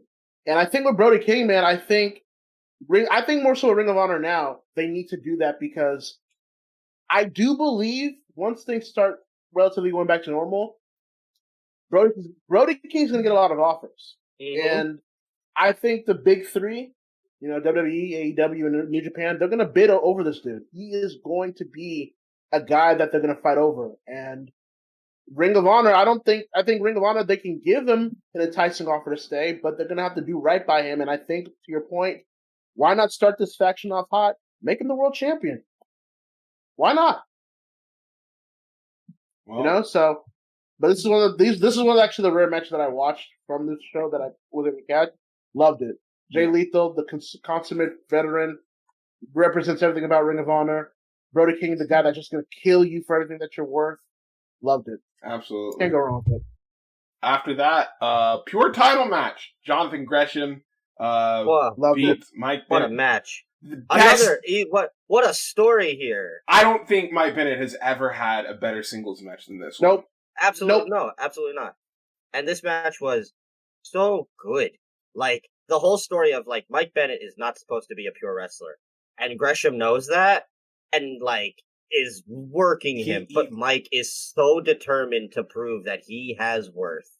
This match was such old school wrestling to me. I loved every minute of it. That amazing near fall at the end after the pile driver with Gresham getting his last rope break. Holy shit. This match rules. This is such a great match. Dude. Gresham is so good. Dude, Gresham to me is another dude, man, that if the KC does leave Ring of Honor, he's gonna be another guy. Absolutely. That like he can go wherever he wants, and like you would think he would thrive. I think Gresham, I could be missing things here and there, but from pound to pound, from a technical bell to bell standpoint, is the best technician in the world. I don't think it's close. Well, yeah, I think no, go ahead. No, it's on. I think matches like this prove that too. And as you said with Mike Bennett, dude, look, I remember when people were trying to gas this dude up during the Kingdom era. I didn't see it, and then he came to TNA as a Miracle, and I loved it. I loved him as a Miracle, and then obviously his WWE run was what it was. But I think with Mike Bennett, he just has a chip on his shoulder. He wants to prove that he still loves doing this. He still can keep up with the best in the world, no pun intended. So this was a match for him that he needed to deliver, and dude, I have to agree with you guys. I think this is like bell to bell the best Mike Bennett match that I've ever seen. Absolutely. I've said to Zahaya many times, technical wrestling is not my style. Gresham makes me like it, and that's how good he is at it. That I'm not a big technician. It's too slow for me sometimes, but Gresham is so fast with it. Gresham is literally in my top 10 of favorite wrestlers in the world today. Like literally. I do want to say. Oh no! No, sorry. Go ahead. No, because my thing will be an ending point. Go ahead if you still want to talk about the match. Oh no! I just want to say that with Mike too, that I think with Mike, he will eventually realize that he made the right decision leaving. Yeah. Because he's now better than ever than he was in Ring of Honor to me, and I think with him staying in Ring of Honor, he can really develop something great to where now I can really see Mike Bennett as a proper world champion. So we'll see down the road. But Gresham, dude, that's the difference between Gresham and someone like Zack Sabre Jr. Like, I can get with Zack Sabre Jr., like, people might have their little defined taste if they like it or not. Gresham kind of cuts it down to a more palatable taste. Absolutely. To Adam's point. So, yeah. Great match. But quick shout-outs to Mike Bennett, representing on his knee pad, to those that would know it, the Big Starks brand. Shout out to Big Starks brand, Billy Starks, and all of the other people that are a part of that little brand, Lee Moriarty, Calvin Tankman. Now Mike Bennett's a part of that, so really awesome. Big Starks brand. Yeah. It was really cool to see that. Billy Starks is going to be a superstar. Watch out, people. After that, though, we get the ROH World Television Championship match between Dragon Lee and Tony Deppen. Good. Tony Deppen. Madmen. Lord, these two almost killed each other. This is like. Let's talk about the spot. Fucking suicide dive Canadian Destroyer. I thought he broke Dragon Lee's neck. They didn't even fully rotate it even. They almost didn't. No, they didn't. That's what worried me. I'm so happy that people are going to get to see Tony Deppen on a huge platform, because Tony Deppen is so good, and this match proves it. He's just this little spitfire douchebag, but he's a great wrestler and he backs it up. And this match was awesome and good for Tony Deppen. I've been following him for a while on the East Coast wrestling scene. He deserves all the credit. And this match was only 10 minutes, and it was quick, fast punches and kicks and head trauma. A lot of head trauma. That's the thing too. Like, yeah, it was basically about 10 minutes. Who gives a shit? It's like, if you know how to pace yourself within a 10-minute span, you can get the most out of what you want and still deliver a great match. And this is what that did. You don't have to go fucking 20, 30, 60 minutes to prove a point. 10 minutes may be all you need to really get that kind of match over. And Dragon Lee, dude, I've been a fan of Dragon Lee for a minute too, man. Like, that dude is amazing in his own right too. Like, I think a lot of people need to understand a little bit that we're starting to see a little bit of a lucha resurrection here, bit of a lucha resurgence in wrestling, because you see it everywhere: WWE, AEW, Ring of Honor, Impact. You see it everywhere now. New Japan even. So I like this match a lot. I don't know if I liked it more so than I did Brody and Lethal, but I thought it was really good. Well, after that, we get a bit of an impromptu ROH World Title match because immediately after the television match is done, Violence Unlimited is still out there. They're checking up on their boy Deppin, but they're immediately blindsided by Gresham and Titus, and we're already off to the races. World Title match, Fight Without Honor. This match just as insane, if not more so, than the last match. Just Homicide with the moment of the night, pulling out a fork and saying he's going to cut this motherfucker. Gonna cut this motherfucker. that was great. Yep. Also the finish. Oh my god! I thought Gresham and Titus were dead. I thought he was dead. The cop killer that Homicide gave him. Holy shit! Fuck, dude. Reminded me how much I fucking love that movie. Reminds me of how good, once again, Homicide has always been, and also awesome, just like Deppin. Great shout-outs to Chris Dickinson finally getting on the platform he deserves. Fucking Dickinson with the goddamn Razor's Edge from the middle rope from Titus onto the table. That was wild. Ridiculous. This man has been slept on for so long. Dickinson deserves this spotlight. He is so good. He's cut his teeth for all these years. He's almost on the same level for me with how Eddie Kingston, had been cutting his teeth on the indies for all these years. Awesome to see Chris Dickinson on ROH with a title. And with Homicide. I can't think of a better tag team. Holy shit. Man, who in their bingo card had Homicide as a ROH champion in 2021? Not a lot of people. You know what I'm saying? Dude, you'll never see me hating on Homicide, bro. Homicide to me, was a part of that era of independent wrestling that I still enjoy or still reminisce a lot. And just seeing Homicide still being out there and hustling the way he does, you can't, just like you said with Eddie Kingston, it's just, you can't hate somebody that's just continuing to better themselves every single time you see them. Dickinson, look, if you watch New Japan Strong, the independent scene, Beyond, Adam's right. Surprised that Dickinson hasn't been even caught to this level at this point. Shout out to Gresham too, working 2 matches by the way in the same night too. That is the workhorse. What a roller coaster for that. The show starts. Tracy's out. Jay's in. Jay's out. Gresham's in. Okay. Just an absolute insane match. But yeah, another fun hardcore match. And then after that, oh boy, we get the women's championship tournament bracket announcement. Maria Kanellis. And the return of Lenny Leonard. Yeah. Which was a really cool shout. Nice looking title belt. There wasn't a lot of close-ups, but from what it looked like an ROH women's title. That's fine.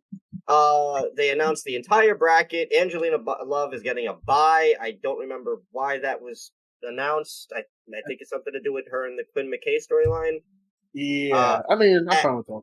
And then they make this whole deal that Vita Von Star is out because she went against the code. I don't know what the fuck Maria's talking about. Yeah, I'm not entirely caught up on the story. So we have to introduce the last entry, and it's Chelsea Green. Yep. Yeah.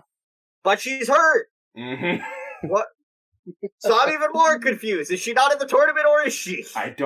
I think she is. She is? Okay. She said she can't compete. For a month. Yeah. She said she'll be free in a month, but the tournament is starting in a few weeks. So I don't know. I guess we'll see how that works. ROH TV is always very weird. From what I heard, I think she got permission from WWE to appear on this show. Okay. Because I think the contracts of the people that were released, I think in April of this year, it's expiring, I think, tomorrow. Oh, well, all right. So they were tomorrow, okay, here, go ahead, do this little thing. All right. Yeah. That's nice enough. So is she not hurt then? No, she's still hurt because it has it as it to be announced because it is said, hold on. Mandy Leon versus to be announced, so she is not in the tournament. Okay. Oh, yeah, I did hear she's probably going to do commentary.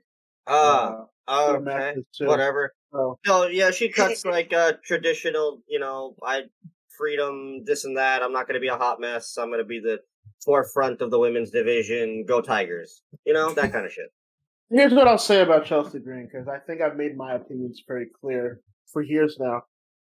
I'm not the biggest Chelsea Green fan. I said for years the likes of her and Britt Baker were like pretty mid to me. Like I thought they were like one of the same, to where they're just kind of safe, not really exciting, not really the best in what they do. But Baker eventually improved in more ways than one. So, but I don't know, with Chelsea Green, I feel like she's a good hand, still alive, but she's a good hand, but face of a division? Yeah. I don't know about that. I don't know about that. I don't think she's got the intangibles like a Britt Baker now to really carry a division like that. Yeah, I don't know about this one. I'm really not trying to like be down on it, because look, hey, Ring of Honor got another woman. It looks like they're trying to take this women's division seriously after the horrible Women of Honor situation. But I will say, you look at this bracket. I don't know if anybody else is looking at it, but I saw some people. There are, I will say, the biggest like standout for me. You take out somebody like Mandy.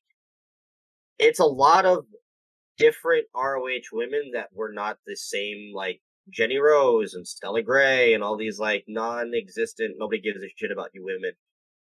There's a lot of really good Allison Kay is in this. Trisha Dora, who's making a lot of noise. Holly Dead, who deserves it. Nicole Savoy. Miranda Alizé. Alex Gracia. Roxy, who's a huge prodigy, no pun intended to her nickname, out of Booker T's Reality of Wrestling. Willow Nightingale, who's also really good. Like, there's a lot of bigger names in this bracket that I think, hey, this is a pretty good women's division to start out with. I think this tournament will be like a trial run for a lot of these talents. I think they'll probably figure out who they want to keep and who they probably don't want to keep. For my personal betting, I'm a little biased because she's from my city of Sacramento. But Nicole Savoy, man, like, how is she not fucking signed anywhere at this point? Like, I find her to be a very impressive talent. Thought for sure she was going to be signed to AEW after that tag team tournament. Yeah, I think a lot of people thought so too, people thought with the Mae Classic too that she was signed with WWE. Yeah. So I don't know why, but I think she's someone that could be potentially good for their brand. Holly Dead, that's another one that's just kind of been by the wayside. That should probably get a bigger look on that regard. Allison Kay, I don't even really need to really get into that. You already know she's that good. Alizé, I think that's another one that probably should be kept eyes on too. Yeah, I think Miranda's really good, and her and Alex are in the first round, and they have really good matches in Reality of Wrestling. Go check that out. Who do you think wins it? To go for the safe bet, probably Allison. You could also. I feel like another safe bet is Angelina. I hope not. No, fuck no. That would be the wrong. I might give it to Miranda or Alex Garcia. I think I'm going to be Zahaya and say Allison just because I feel like because she's already TV ready. Yeah, and she's already had so many accolades in her career, anyways. That she would be, unlike what they're going to try to do with Chelsea Green. I actually do think Allison Kay would be the one to carry this division, especially as a heel. Like, Sienna can cut some promos, so she can carry that division the way she sees fit. But I don't know, man. It's anyone's to win. Mm-hmm. But like, hopefully it's not Angelina either, because that's a very good way to not get me to pay attention to that division. Oh, look, I don't want it to be Angelina. It's 2021. I mean, she's got either Holly Dead or Max the Impaler in the next round, so we'll see how that goes. But then immediately after that, because we have like 20 minutes left of fucking air time before the pay-per-view goes off the air, we gotta get to the main event. Main event. We're rushing too. Main event time. Get the fuck down there. Get down there. Don't look at us. Get to the ring. Bandido and Roosh for the They rooshed a lot, that's for sure. Ring of Honor World Championship. Jesus fucking Christ. Alright. I watched this match the first time. I thought it was pretty good. And I was like, alright. I forgot who brought it up, but someone, I think it was Gary who might have brought it up on Twitter. It was like, didn't really like how they just, it was Disciple Rajan who brought it up. I didn't agree with how they ended it on the show. I was like, yeah, whatever, but it's like, obviously that this is going to continue. And I was like, I didn't really mind it. And then I went to go watch the match back. And I got really annoyed. And this is where I said, like, if there's anyone in professional wrestling who needs to be compared to Triple H, it's fucking Roosh and his fucking Ring of Honor World Championship reign. What? Oh, so this is who you're talking about. What the fuck? I thought Zahai was going with Aldous because I was ready to just agree with him. But I agree with that one. I didn't think Roosh, but I'm going to listen. Fucking go ahead. His whole thing in Ring of Honor was already like, I'm way too important for this shit. I don't really need to take any of you guys seriously at all. Do you know where the fuck I come from? Which is fine, that's your gimmick. But I go back and watch this match. This dude's not selling a fucking thing for Bandito. And it's very, very obvious. Like, he's taking control for a lot of majority of this match. He's, like, beating him with steel chairs, he's whipping him and stuff like that. And then you think, like, once Bandito starts getting a little bit of offense, like, oh, you start getting something going. No, he gets immediately either cut off by fucking Roosh, or Roosh just doesn't fucking sell the shit. Like, fucking, he puts Roosh through 2 tables, and Roosh is the first one back to his feet. He does his signature fucking moonsault fallaway slam, and Roosh, like 5 seconds later, already trying to get back up. Then he hits his fucking 22 point. Yeah. And gets the 2 count, and Roosh is still getting fucking back to his, like, what kind of bullshit was this? It drove me up a fucking wall. And so it was like, when I got to the finish, where he got the roll up, and then Bandito got attacked, I was like, okay, yeah, I could see how that could piss a lot of people off. Because Roosh... Yeah, I was really confused. I was like, alright, you still got like 2 minutes, and somebody's supposed to be coming up. Oh no, guys, we'll see you, bye! Oh. Okay. That was weird. Because I know a lot of people were really excited for Bandito to win. Immediately he got his ass kicked. Zahai said it for me, but look, I really wanted to love this match because of how important it was and what it would mean for Ring of Honor going forward. And I felt that Roosh had it long enough to where it was Bandito's night. I was trying to give it bail and benefit of the doubt, but way to make your new champion look like a geek. Yeah. Way to make Bandito look like, okay, he's clearly winning this by a fluke. He won it with a roll-up! Yeah. You know what else didn't make sense? I caught this on commentary when he was getting his ass kicked, and they were all like, he's got no more friends and stuff, but like, you just told us Ray Horace is here on commentary cheering his friend on. Wait, what? It almost feels like they're telling you this reign won't last long.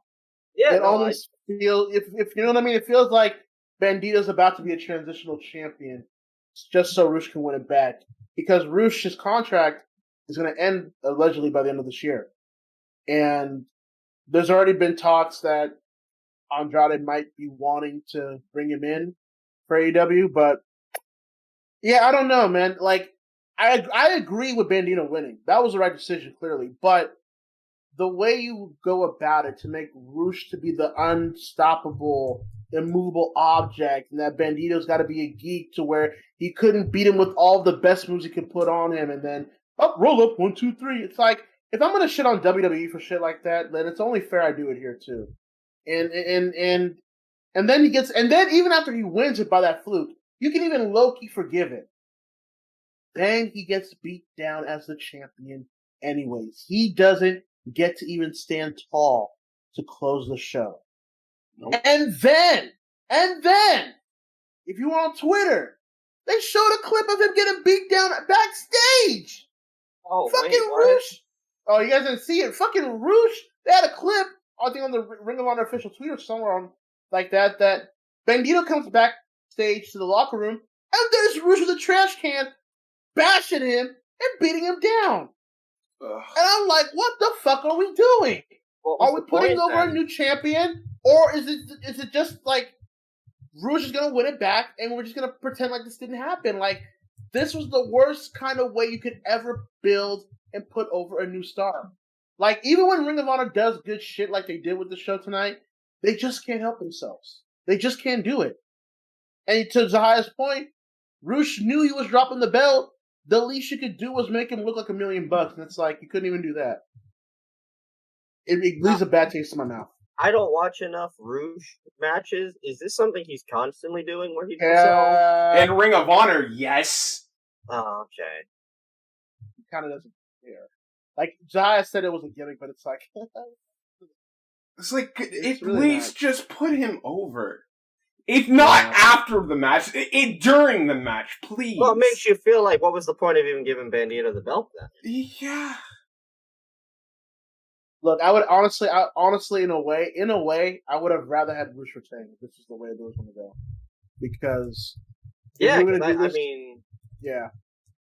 if you're going to do this, then have Roosh win it by some bullshit interference, and then you do the rematch to where you can, like, have no interference whatsoever, like a cage match or some shit. Then Bandito wins it. I honestly probably would have won it there. But if this is what you were going to do, then why would I get behind Bandito? You just told me he's a geek. You just told me he does not matter as my champion, that I'm expecting Roosh to win it back. Why get invested? Yeah. I feel so bad for Bandito because I knew, because it's been a long time coming. Dude's the PWG champion. Now he's Ring of Honor champion. It's like, it doesn't even feel like an accomplishment that it should have been. That sucks. It felt very quick and hasty and like, oh, it's over. I'll beat out and we're done. But, what? Hold on. I need to digest right now, bro. He won the title. Barely any fanfare, like pyro, none of that traditional. We didn't even get that. No confetti, yeah. No, just like, oh, I'm a champ. I'm getting my ass kicked now. All right then. What a great way to end the show. Good job, ROH. And honestly, even with those the ending and all that, I just didn't think the match lived up to what it should have been too. It didn't, because we were getting great matches in that long stretch in the second half of the show, and I just didn't think the main event was in that caliber with other matches that night. I just didn't think that. Well, I really feel bad for Bandito, man. Yeah, I think that goes not just to the point of how the chemistry was during it, but also the fact that they rushed this fucking main event. They did. As well. So who knows, like, was it supposed to maybe get a few more extra minutes than we got? It's only a 16-minute match clocking in at time for your world title match, first time back in 17 months in front of fans on pay-per-view. Probably could have cut the women's segment a little bit. I think that may have ran. That did feel like it went on a little soon. Or they could have maybe cut one of these other, like, non-existent, this last man standing or Flip Gordon. But I never heard Roosh being the new Triple H, so that was a new one, though, I have to say. Because, like, even then, I would probably still take Roosh over all of this stuff, so. Oh, absolutely. I'm not saying, I'm just saying, like, how he pretty much acted towards this match was kind of bullshit. But even with By the way, Aldous is about to be the fucking 1,000-day champion this week, and nobody gives a fuck. Fuck! Nobody cares. Fuck! Imagine I know. Imagine having Magnus as your fucking champion for 1,000 days. That's two... fucking... In the Cody match, can someone remember a good Aldous match from that ring? No! Go ahead, I'll wait. That's 2 in over a half years! Trevor Murdoch. Shut up! Don't even. We're going to the last segment. I don't want to fucking talk about it. And people had nerve to say Omega doesn't deserve to beat Aldous. Like, shut the fuck up. What bullshit. Alright, Adam, we have officially reached that part. in the show where we were supposed to reach last episode, but fucking Walton. This has been fucking fun, by the way. I have to say, man. This has been great. You've been fucking awesome here. Like Adam's always like, whenever I talk wrestling, Adam's always cool to talk to. And then Zai, I give Zai shit, but Zai's really great person. So. Yeah, man. I try to be the person with the outlandish opinions. Shout outs to my dad, Vince Russo. Speaking of outlandish, you wanted us to do a special thing for this mystery box segment. Yes. Well, as we've made clear, this weekend is WWE Money in the Bank in front of fans. And what's on? And now, what is the point of a Money in the Bank? A ladder match for the Money in the Bank. Let's see how many times I can say Money in the Bank. Please don't. So I decided last week, I thought, well, all right, let's come up with this segment. But I guess it means more now this week, since it's this weekend, that I thought of what's a fun idea. What do people love? It's fantasy booking. Now, what if you had the opportunity to fantasy book your very own Money in the Bank ladder match? Now, the criteria, there's a few. One, it's got to be WWE-based people. Because if we gave it to the entire wrestling landscape, we could be here for a very, very long time. Yeah. There's 6 categories that you have to abide by. 1, main eventer. 4, high flyers. 1 legend. 1 big guy. And 1 wild card that can be anybody within the company or outside of it. And you need to pick a winner. Cool. And that's our mystery box segment for the weekend. The 3 of us are going to come up with our very own. Now, do either of you have your list? Because I have mine. I was going to say, since you were the one who brought this up, and since you seem to have a good idea of it, why don't you take the reins on this one? Yeah, I will take the reins first. So, the way I went about my Money in the Bank ladder match idea here is I wanted something for everyone and also a bit of variety. So, my 4 high flyers, let's just get them out of the way real quick. I went for 3 obvious choices that make sense for a ladder match in this situation. Gotta go with Jeff Hardy. Obviously, I'm gonna go with my boy Jeff Hardy. You're gonna go with Rob Van Dam. And I'm gonna pick Eddie Guerrero. Okay. I'm gonna pick 1 NXT pick as well, who I think is going to be our comedic entertainment for the match, but also a great in-ring competitor, and that's Cameron Grimes. Okay. My main eventer of the event is going to be none other than HB Shizzle, the Heartbreak Kid, Shawn Michaels. My legend, because he was in WWE for 1 match, is going to be Yushin Thunder Liger. Really? Okay. My big guy, who I think is one of the most underrated ladder match competitors, especially within this context, the Big Red Machine Kane. And my wild card, who his entire purpose of this match is he's never going to climb the ladder once, he just wants to inflict damage, is the god of this shit, Nick Gage. That's your wild card, alright. That's definitely a wild card. I look at this very simple. I mean, like I said, you got Jeff and you got RVD and you got Guerrero. These 3 men have fought each other in different ladder matches. Obviously, Jeff and RVD had great ladder matches. Eddie and RVD had that amazing one on Raw. Shawn Michaels, he's got to be in this. I know I feel like some of you are probably going to say Ricky Steamboat in that sense, but it's got to go for Shawn. He's the one of, if not the master of this goddamn concept of, the WrestleMania 10, the SummerSlam 1 rematch with Razor. And he's the star power. He's going to be the guy that the crowd is going to be behind, thinking he's got this down pat. Kane, like I said, is an underrated ladder match wrestler. Which is weird, because it's Kane. But, every time I've seen him in a ladder match, whether it's the Forgotten... He always has his moments. He does always have his moments. He had some great moments in the first ever Money in the Bank ladder match. He had some really good ones at 25. He won one himself and cashed in that same night. He's amazing as the solo act of the appreciated TLC 4 on Raw. Liger, I threw in there for the Legends value. Also, he's Liger. He can do a lot of really cool stuff. Imagine Liger and Guerrero or Liger and RVD, Liger and Shawn going at it. Cameron Grimes, gotta have a little bit of comedic entertainment in there. I think Cameron Grimes is so good. He's so much money. He's going to the moon, as he makes it very clear. After watching the ladder match that he had with LA Knight, I was like, all right, I think this guy, if he was given more ladder match, and he also was really good in that 5-way for the North American title. He adds that levity. He's going to be the guy that the crowd's really going to want to, like, he's our underdog. He's the guy that we want to see win. He'll have really good facials. He was really good in that ladder match back at the TakeOver 30 special. The 5-way, 6-way North American title match. And then, like I said, Nick Gage is in here. He's never going to climb the ladder once. That's his whole purpose. He is not here to win this match. He is here to hurt everybody because that's Nick Gage. Aww. All right.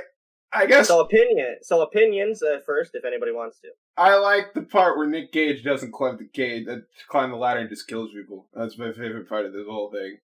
Like, all in all, pretty good list. Like you said, like very familiar faces, very much well versed with ladder matches and stuff. So I think you're good there. Got the fresh faces like Cameron Grimes, and I think he'll do well in ladder matches like that. So yeah, pretty good list. Yeah, I mean, they're all the names. I mean, I guess the Gage too, but like they all can basically work with a ladder, and more so like they have styles that can complement the ladder match well. So, and like you said, you got enough variety with Nick Gage and Kane that makes it look like a really good, strong. Also, match. I just feel like Jeff Hardy and Nick Gage would do something really fucking crazy together. That's for true. And I kind of need that. So I will throw it off to either Hakeem or Zai, whoever has their lists ready. Go off of their idea. What is your... Oh, did you two do rock, paper, scissors? I don't care. No, I'll go. So... I can go, yeah. Save the guest for last. So, I went in an interesting route for this one. Because I kept mine to a specific time and date. Which was WWE 2005. Where the first ever Money in the Bank match ever took place. And we all know that Raw at the time had gotten the privilege to hold the Money in the Bank ladder match. So I thought it would only be fair, with a couple of exceptions because you made it that way. That what would it look like if SmackDown in my mind booked Money in the Bank ladder match in 2005 with a few exceptions. So I'm just gonna start off with my cruiserweights basically. First, we got Paul London. Because 2005, Paul London was out of his fucking mind. Rey Mysterio, obviously, because why the fuck wouldn't you not? Why would the fuck would you have a ladder match and not put Rey Mysterio in? For me, it was Eddie or Rey, and I went with Eddie. At number 3, we got Spike Dudley, the boss of the Dudley. That's a good shout. You'd be a little shit just trying to climb up the ladder when no one's looking. I think that'd be great. Number 4, we got Super Crazy.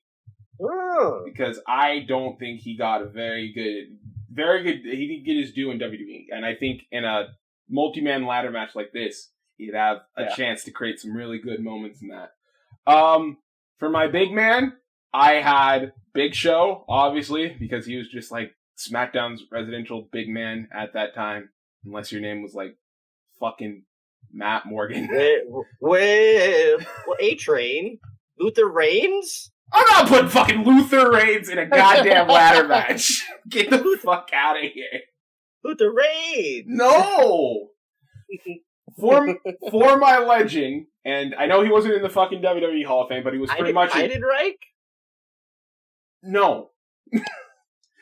For my legend, because like he wasn't in the WWE Hall of Fame, but he was pretty much in every other Hall of Fame at this point that wasn't fucking WWE's. But I'm going with Ric Flair He's going to be because knowing that what he did in was it the year prior or was it 2 years prior into that money? No, it was the year prior at 22. Yeah, where he just fucking killed himself. In hindsight, I don't know how I'm not putting him in the fucking ladder match. For my main eventer, I'm going with Eddie Guerrero, despite what you could say about... I feel like even though he wasn't technically in the main event scene, Eddie was still a very big part of the SmackDown roster. And then for my wild card, I'm taking someone off of Raw and putting them in this match. I'm taking fucking the Heartbreak Kid Shawn Michaels and I'm putting him in this Money in the Bank ladder match. There you go. That's my 8. Paul London, Rey Mysterio, Spike Dudley, Super Crazy, Big Show, Ric Flair, Eddie Guerrero, and Shawn Michaels. Well, see, I like what you did. You went decade for it. You picked this time period, which I that's different. I like that. Yeah. I'm honestly surprised that SmackDown never did a ladder match for the Cruiserweight title. Yeah, huh? You know, like, you would have thought that would have been the smartest idea. Well, you would have, that would imply they put thought into their fucking Cruiserweight division to begin with. Hey, they had a lot of really fun, like, 6-man and 5-man matches that were always entertaining. You could have threw a ladder into that. WWE were never great with Cruiserweights, but in that time period, I think that was, like, the one time the Cruiserweights were, like, at their apex. You know what I'm saying? Yeah. I mean, you know, of course, what would happen later in that year, Eddie and Ray, obviously, that ladder match, even with the stipulation, is a great ladder match. Right. Shawn being in there makes sense. Big Show gonna do some really fun stuff probably with your Cruiserweights. Oh, absolutely. I just want to see Big Show with a ladder and Spike with a ladder and just see where that goes. Ric Flair, not just in the match that you mentioned, but also his TLC match with Edge. Oh, yeah, the one on Raw? Yes. The dude kind of knows how to work a ladder match, which is interesting, because it's Ric Flair. So, yeah, no, all in all, if that was a 2005 ladder match, that's a pretty damn good ladder match. Yeah, HBK, obviously, HBK and Eddie, you know, I think they had maybe one encounter with each other, but, like, those two in a ladder match could really do some great work. Super Crazy, I agree with you. You know, if you've ever followed Super Crazy in his career, like, the WWE didn't do it justice. So, him in this type of predicament would make for some great moments. And Paul London, man. Damn, that's another one, dude. Like, that was another one during that independent scene era where, like, there was such a variety of just great talent everywhere, dude. Like, it's astonishing to me. But, yeah, overall, I think I agree with this. In 2005, I would make a WrestleMania Money in the Bank match look really well. Woo. That leaves our guess. Yep. Yeah. Well, Hakeem, what you got? I'm very interested to hear this. Yeah. Well, I going by the predicament of what you guys set down, like, I was really thinking hard as you guys were putting down your own list, and you know, I had some choices that I didn't.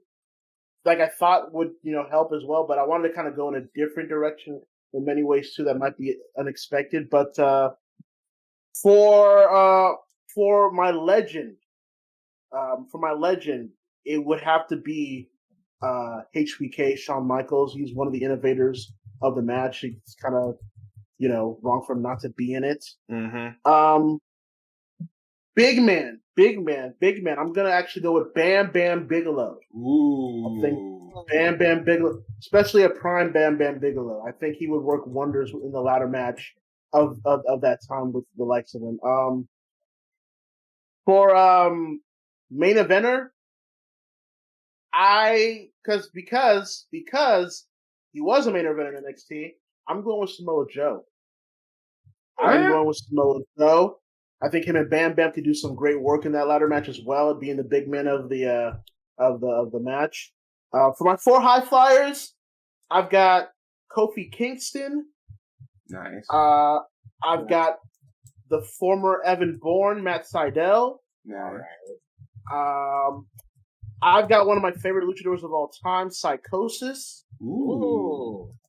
I thought, just like Super Crazy, I thought Psychosis was great back in the days of ECW, WCW. And this one too as well. Like, this is where I can be objective in a lot of ways. But if I had to go with this one, I would have to go with Adam Cole. Baby. I think Adam Cole would to add like a character, to add like personality. Yeah. Right. Obviously. And then him versus like Shawn in 05, and that would be some great shit. And then for my wild card, it's a little different, but I think this could work in his favor.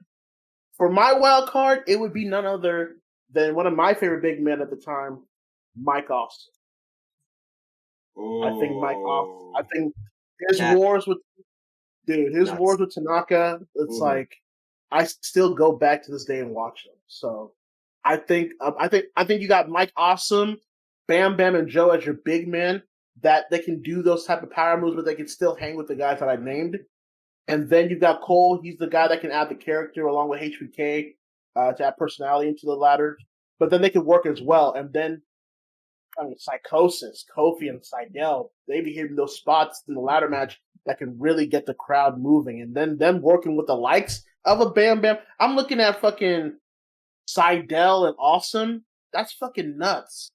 Oh, I could just see Awesome bombing Seidel and him just flying. You know what I'm saying? Yeah. Like, but that would be the match right there for me. That is definitely a unique take. Fucking wow. That's very good. That is not what I was expecting. Like, I will say, surprised, none of us mentioned Ricky Steamboat. I wanted to say Steamboat, because Adam mentioned Steamboat earlier, but it's HBK, dude. Like, no, I agree. I understand. Like, I feel like you're like thinking of ladder match. Like, Shawn automatically just comes to mind. We all had him, obviously. He's the only one we all had. Not saying Steamboat can't be in a match like that. Just that I feel HBK is more suited. That was when I was doing my legend thing. I was like Ricky, but then I was like, but Liger, I feel like would just have more entertainment within it. I can see Adam Cole getting like mauled by like Joe and Bam Bam, and like Cole's gonna have those great expressions that he always has. Psychosis and Kofi is a dream match in my mind. That's awesome. Yeah. So there's a lot of real good working points in that, and I'll give you that for that, sure. I mean, I do enjoy the way you worked around it to get 3 big men in there, which is really smart. Glad you pointed that out. I was like, you gotta get these guys in some. Very smart the way you went about that, because, I would not have thought of Bam Bam or Mike Awesome, or Joe for that. Yeah. Yeah, dude. All right. Well, I almost said Benjamin too, though. Instead of Kofi. Benjamin would have it's tough. But then I thought about it. I was like, Kofi though, man. Benjamin can hit those spots, but Kofi can innovate them better, if that makes sense. That's why I picked him. Yeah. Also, AJ was in my mind. Me too. I thought about Styles, just all those great Ultimate X matches, which then also made me think of Petey Williams or Daniels. Thought about Jerry Lynn. Jerry Lynn would have been a really good shout. I also, for the first main eventer was not Shawn in my mind. I went to Taker for a second. Ooh. Because I go back to that Jeff Hardy ladder match, and Taker was pretty good in a ladder match. Yeah. Taker's kind of an underrated ladder specialist. I also thought of The Rock. I thought him and Triple H. Yeah, I was like, that's the star power and everything. Like, I also thought of John Cena. My wild card was also, I was low-key even thinking about Brian Pillman in a way. Mm-hmm. Because of the character he would portray it would be fine, Brian, though. But then I was like, no, dude, awesome. He would powerbomb motherfuckers through ladders and tables. throughout the whole match. It's kind of like your Nick Gage pick. You know what I'm saying? Yeah, exactly. Like Awesome just there to kill people, dude. My other wild card pick that I also had, the reason I went for the Gage, I just liked the idea better, was also Ricky Shane Page. He's just on a fucking roll right now on the independent scene. He's the next guy that's going to get a big contract soon. But I thought Ricky has a lot of those Adam Cole aspects to him, but he's also a little bit bigger of a guy, so he could back it up. Where he's like a lot more showman, a lot more character driven. So he was my other wild card pick. So, did you have any other choices that you didn't go with? Due to the fact that you stuck with a 2005 scenario? I feel like I pretty much had this. I almost went with Kid Cash over Spike Dudley, but I think he came in near the tail end of 2005, so I didn't include him. Speaking of Ricky, to Adam's point, my other wild card pick, but I didn't know how much I was confident in it. I was actually also thinking of Ricky Marvin. If you watched his matches back in Noah. Oh yeah. AAA. Oh yeah. Yeah. He and Kenta and Kenta and Misawa were the ones that got me into Noah, which got me into Japanese wrestling. And I would always watch Ricky when there was junior heavyweight battles that he's had. And he's had a few matches in GCW lately that I didn't know who this guy was, but he surprised me. Dude, he's still good, dude. He's still good. Also, another name that I also thought about was Too Cold. Yeah. That's another one. Because he's still going today, and he's rocking it. That dude was way ahead of his time. Those are definitely a lot of the names that I had in my head. So you seem to be pretty assured with your list. I have to be quite honest. I almost picked Matt Morgan for a troll. I almost trolled this list. But he wasn't the blueprint yet. Yeah, I know, but the fucking stuttering. The DNA of TNA.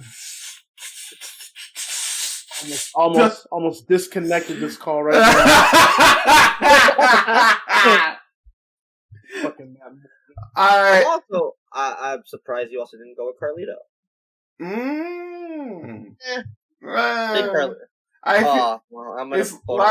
think ladder matches are the only things he's good at.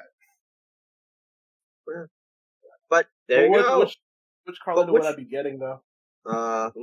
That's the problem. Good point. Do I get the motivated one, or do I get the one that doesn't give a fuck? That counts. Yeah, that does count. That is a very good shout. But you, the fans, yes, you. I'm pointing at you. You can't see it though, but I am. He's pointing. Yeah. You tell us what your dream Money in the Bank ladder match would be, and also tell us who won.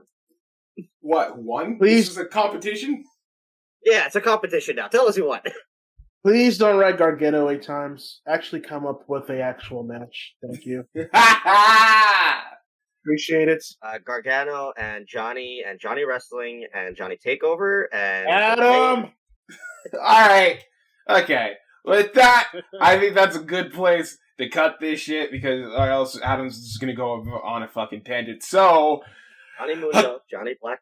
Hakeem! Oh my God. Not that What's up, buddy? we really need it, but please tell these wonderful people where they can find you. Yeah, so I am the founder and voice of Anime Championship Wrestling HCW. You can find me on Twitter.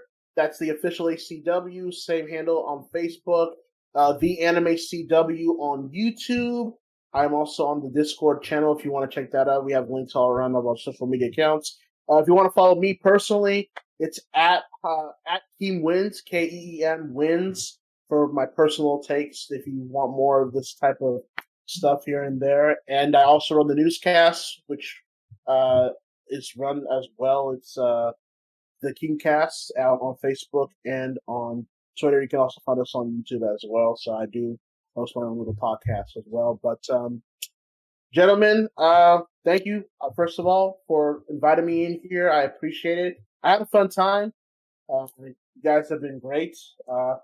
Tolerating is a higher for 4 hours. I thought it would be a hassle, but it was actually... I pulled through it. I persevered. To be fair, I hate it. To be fair, it was 3.5 hours. So Not quite the headache, but close. And I hate every minute of him talking. It's the worst. It's a full-time job. It's a full-time job, I understand. Well, I almost got Hennessy in there, too. I was like, nah, let me do this for real. Well, it was very nice to have you, Hakeem. We very, very much need to have you next, another go-around, because this was absolutely fantastic. Hey, yeah, whenever you want, yeah. Yeah. Once we get through our giant list of guests, then we'll make our way back around. We need to get fucking Charles next episode to explain the whole Muhammad Hassan is my favorite wrestler thing. Because that's a whole different can of worms. Needs answers. Exactly. Yeah, I'm confused too. Walton, he apparently knows. What? Yeah, I don't know. But, yeah, that's going to be about it for us here on the Four Post Massacre Podcast. Adam, is there literally anything substantial you want to tell these people? Yes, I will. I will tell these lovely fans that, hey, listen, everybody, and I'm going to be serious here. Wrestling is now coming back to your town. Please be smart about what you're fucking doing. Don't ruin it for everybody else. This is supposed to be a great honeymoon period for all of us. Fans are back. The pandemic's not completely over yet, but at least we're getting back to something. Don't be like the idiot who jumped the guardrail at AEW. Don't be the fucking morons who are bashing people like Naomi on Twitter for no reason. Be smart. Be observant of what the situation is. Make this community better and thrive for a better tomorrow. We are Monsters Incorporated. Ricochet and Pants. All right, now we're ending this we're done here. All right, for Zaya, for Adam, for Hakeem. No, Bud Bagwell. Bud Bagwell. This has been the Four Post Massacre Podcast. I'm turning this fucking thing off. Bye. Stay cool. Stay cool.